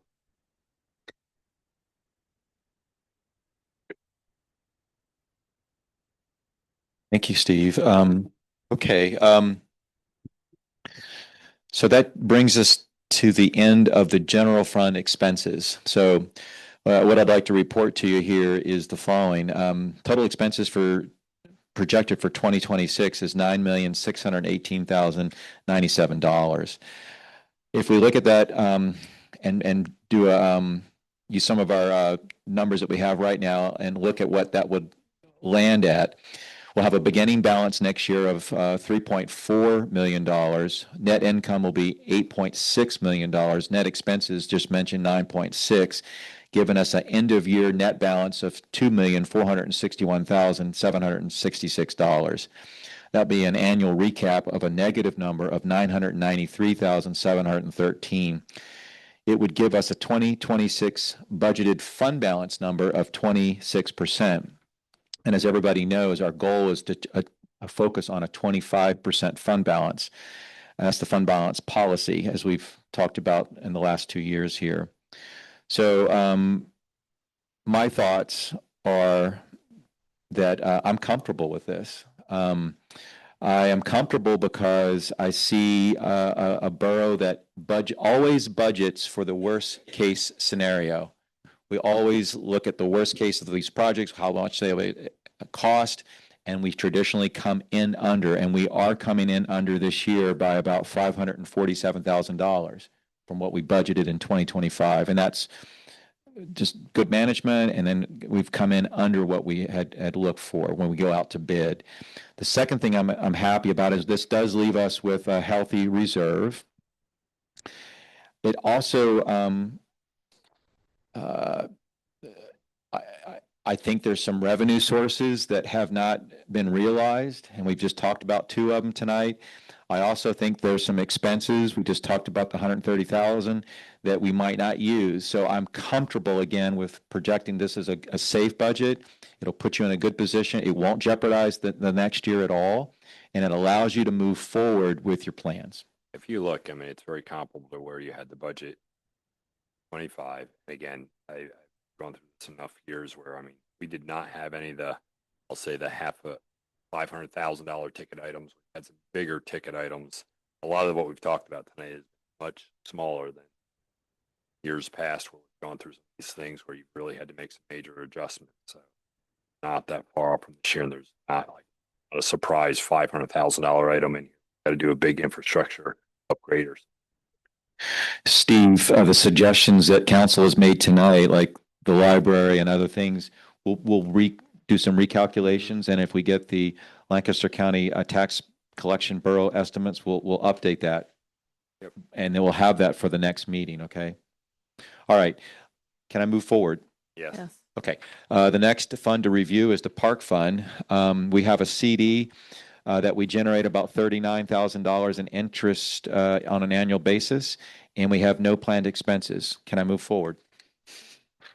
All right. Let's go to the water fund. The water fund is got some excitement in there. We are planning to replace about 40 galvanized lines or lead goosenecks in the general area of West End Street and West 3rd Avenue. We also want to replace the water main on West Main Street. And that's an important one. The West Main Street has been looked at for about 10 years, and we keep on punting. And I think finance and Mary and I feel like it's time to sort of get this one and try to resolve some of the issues down there. So look at your revenue. We've got revenue for water coming in from Warwick Township. We've got revenue from sales to customers. You can see that. Sorry, I'm behind. And then we get down to some of our expenses. One of the things I should point out is under some of these contract services, Infomark has utilities there, and I think we should all anticipate elevated costs there. There's two energy sources that we rely on, natural gas and electricity, and both of them are going up this year. So just be aware of that, guys. It's going to be, you'll see that on your water service system from Infomark. You'll also see it on the sewer side. We tried to take measures this year by making some agreements here on natural gas. We'll have to do it again next year because we did a one-year agreement. Okay. Looking down under expenses, we see engineering services, we see transfers to support the work that we want to do in our goals. And that's that 931, that 441,000 you see there. I have some information here that I want to talk about. When the Public Works team did the Front Street water main replacement, they were replacing a 6-inch pipe. And so when we asked them now to look at the West Main Street water main, we're asking them to do something they've never done before. There is risk here. It's a much bigger pipe. It weighs a ton. And we don't currently own the equipment to do that today. However, some of the things that you would be considering passing for the capital gain would include a backhoe and some other measures that would help them handle a larger pipe. It still is not a slam dunk, and he's never done this before, but we feel and we're confident that we can address it. It may take us a little longer, but at the end of the day, we can do it in-house and we can save the taxpayers money by doing it ourselves. It addresses an issue that's been there for a long time. So I just think it's fair that I say that. This is not without risk, but it is something that we ought to consider. Andy, would you care to comment on anything? Okay. Rob, do you care to comment on this this project? The only thing I'll add there, you see it in the notes, the price to do the West Main, for budget reasons, we have it in there as being bid out. At 285? 285, yeah. Correct. So the numbers just go down if we do it in-house. So we're covered either way from a budget perspective at this point. So that price is bidding it out, That's what you correct. estimate. So we could save some money there. We've also heard from the fire department that that there would be ample ability to maneuver safety vehicles when we're doing this work. And Mike, can you confirm that? Yeah, I think the biggest thing for us is going to be we're going to work closely with Andy and his guys to sequence, so there's going to have to be a break point where he does work and we go towards the west, and then he transitions and does work and we go towards the east. So it's just going to be finding that balance point and when that transition is being made. But If it's done in-house, not only does it save money, but it's probably a better communications avenue for us as well, because we can work directly with those guys on a daily basis. Yeah, I just want to say thank you to the finance team for figuring out how to get this in there because after seeing what happened on East Main Street and looking at the fire hall and knowing how an unplanned break there could impact operations, I really felt strongly that we needed to get this in there. So thank you. Hey, Ken, can I add one more thing? Yeah. I just want to point out that if you play this whole thing through and Public Works does do it and we save the money and it's all great, it's not likely that the 30K to replace 40 service lines is going to happen. That will either not happen or be drastically reduced. Keep in mind that when we actually approve these things, the lead service line, we have a deadline that's coming for us. It is 10 years out, but it's coming. And Andy does have a plan. If you put West Main Street in and do less service lines, it just moves his plan farther out. So there is some give and take there and how much we can actually run around within a short amount of time. What happens when the time is up and I we're don't know. not finished? Well, Stay tuned. yeah. Okay. Thank you, Rob. Okay, just finishing out the water fund here. We have no debt. We have strong cash reserves. Some of our rates are the lowest in the area, and we haven't raised a rate since 2018. However, we are recommending a rate increase for 2026 based off the capital improvements and some of the plans we have going forward. Any questions? Yeah, just to clarify, we will be redoing the rate study, but the rate study that we have looked at did indicate that it would be good for us to begin doing some incremental increases. So good move, I think, to do this, and we will be redoing the rate study in 2026. Okay. Okay to move forward. Okay, let's move to the sewer fund. We have a goal for next year, and that is to install the cake conveyor at the sewer plant. This should all be familiar to everybody. In October at the council meeting, we moved to advertise the bidding for construction. So what that looks like, we're going to do the bidding in 2025. We're going to do the work in 2026. And it's going to cost us right around $216,000. This is important because if we ever lose our dryer, this is a cost-effective way to remove our cake out of the sewer. So it's a good engineering decision to make. Okay, revenue is coming from a variety of sources. Interest. We've got some sales to customers, and we share this with the Warwick Township, so it's by flow for each municipality. We've got a pre-treatment revenue from the Kenview, soon to be Kimberly Clark pre-treatment location. Warwick Township is in there, and then we have some transfers. So we have the funding. You can see under expenses, we have them listed out to move us forward with the sewer fund for next year. I'll mention it again, under Infomark, just be prepared that we're going to experience some higher natural gas and electricity in this particular line item. We've got engineering covered. We've got what we need to do the goals for this for these projects. Again, the sewer system serves both Lititz Borough and Warwick Township. We have debt there, but it's going to be paid off in 2030, so we're close. We have strong cash reserves. Our rates are lower than the average rate in our sampling group. Our last rate increase was 2018, and we are recommending a small rate increase for 2026. Okay.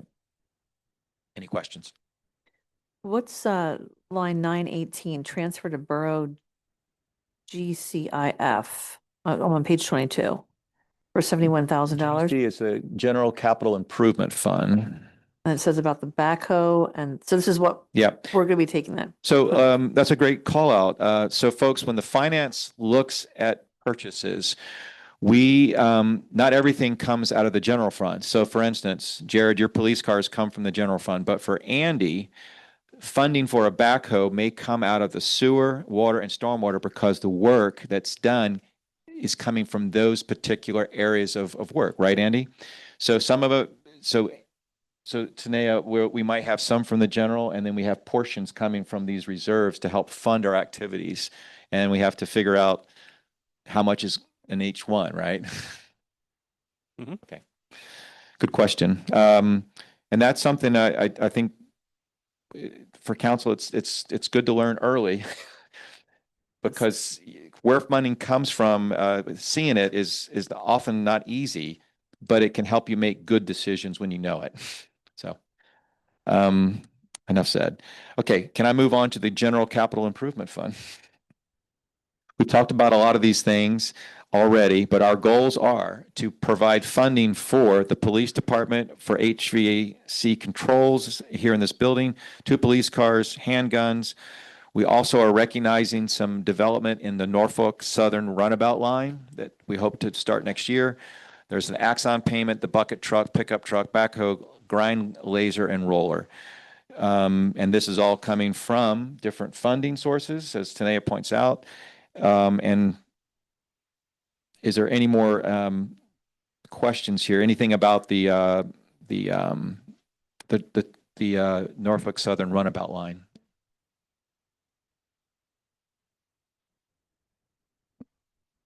I have a question not about that, but about line 461, the Warwick Township, I presume it is stream bank work.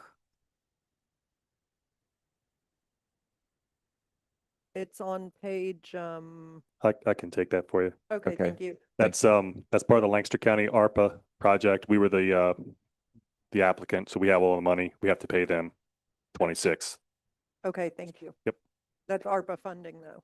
Yeah, we already have the Okay. money. Right, thank you.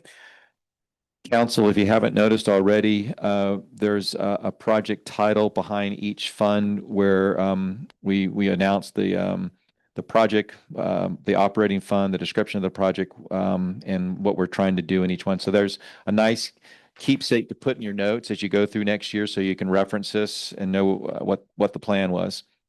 Okay, I would like to move to the storm drainage construction fund, please. So our goals here are to replace curbs as needed with the 2026 paving projects, and that involves paving on Front Street from Cedar to the Warwick Township line, and then televising and cleaning the storm sewer sections on Front Street, I believe. Is that right, Rob? That's correct. Okay, so we have some revenue coming in. As you can see, the big revenue source is the stormwater fees that everybody shares in that. We also have some nice expenses planned for this year with, the state helping to support the stated goal. So I think we're in good shape there. However, I think it's worthy to pause. The funding is in great shape.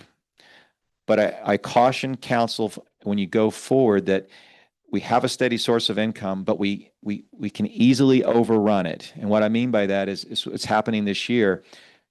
You can easily project more curbs and ADA ramps to pave or to replace than you have funding for. It can happen that fast because those expenses are rising.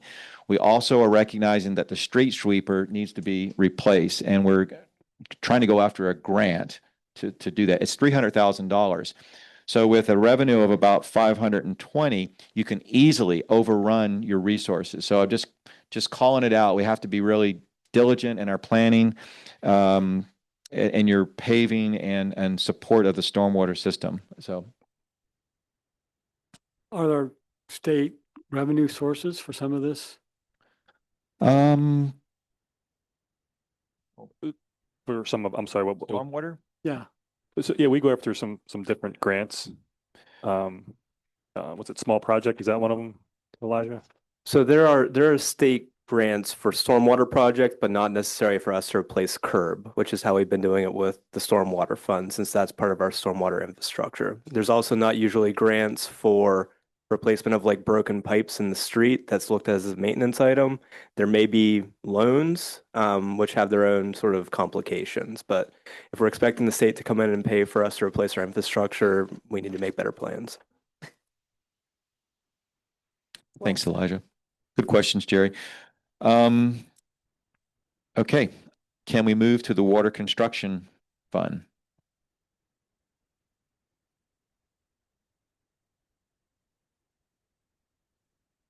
Okay, our goals here are to replace approximately 40 galvanized lines and lead goosenecks. Also to do the work on the West Main Street and capital projects. This is where the actual, we record expenses in this particular fund. There's really no new information here. It's just how we expense it. Okay, moving on to the Highway Aid Fund. Our goals here are to address the green light go for West Second and West Orange this year.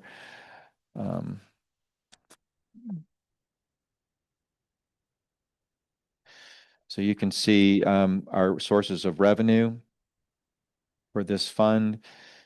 You can see some of our expenses here, and I do think I wanted to say something. We had moved street lighting into the general fund last year, and we're moving it back to the Highway Aid Fund.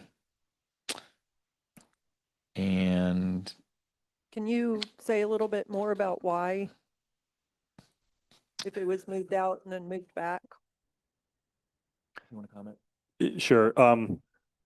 We moved it out originally because we were using highway aid money to help pay for some paving. Basically to make the budget work, we switched it back.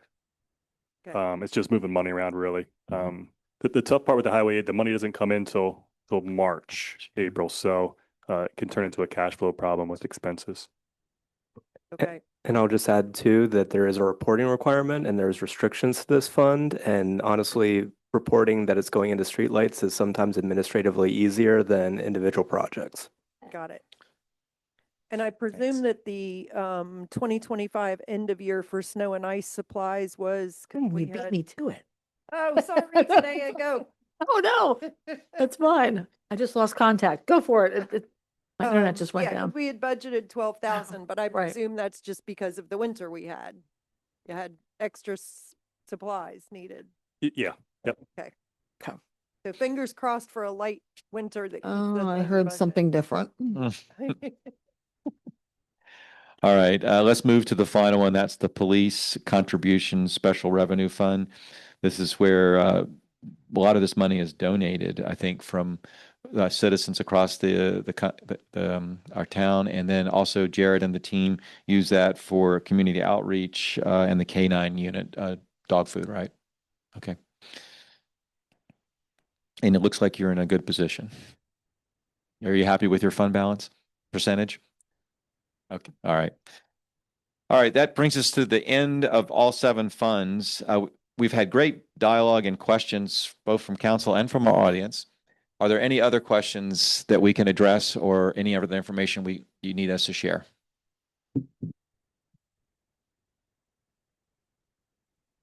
Any online? Nothing on chat. Okay, Steve, I present it back to you. We have some follow-up to do. I'll work with our team to get it ready for review on November 28th, the next council meeting. Okay. Yeah, so just kind of recap the next stages. All of the public understands exactly what's going to occur. Oh. Yeah, so we have our council meeting on November 28th. Which will do what? November 25th. November 25th, thanks. Thank you. And that's where we'll take the revisions and any updated information.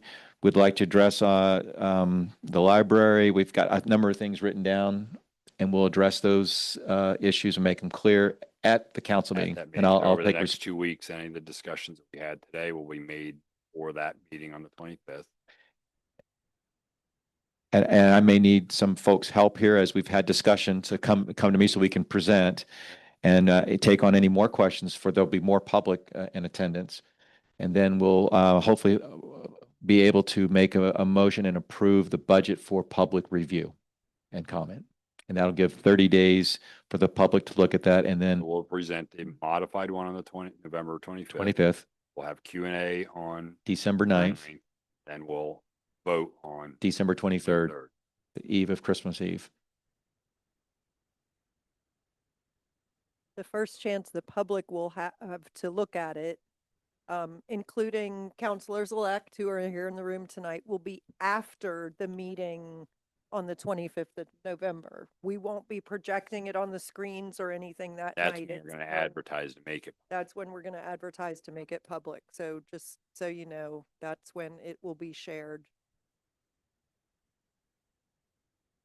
That's the change Scott did in previous years. We added this because we got feedback that we're getting public involved early enough to some. Yes, it is hard for you guys to follow along, but at least probably picked up on, again, 5 to 10 different key topics.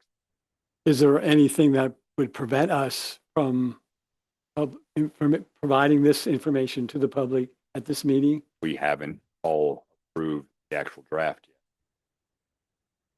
If we were all Yeah, fine with tonight, yeah, we could, but there was many. Jerry, we still have, Even if you said, we still have some information we still have some information coming, like for instance, the tax LST is we don't have that yet.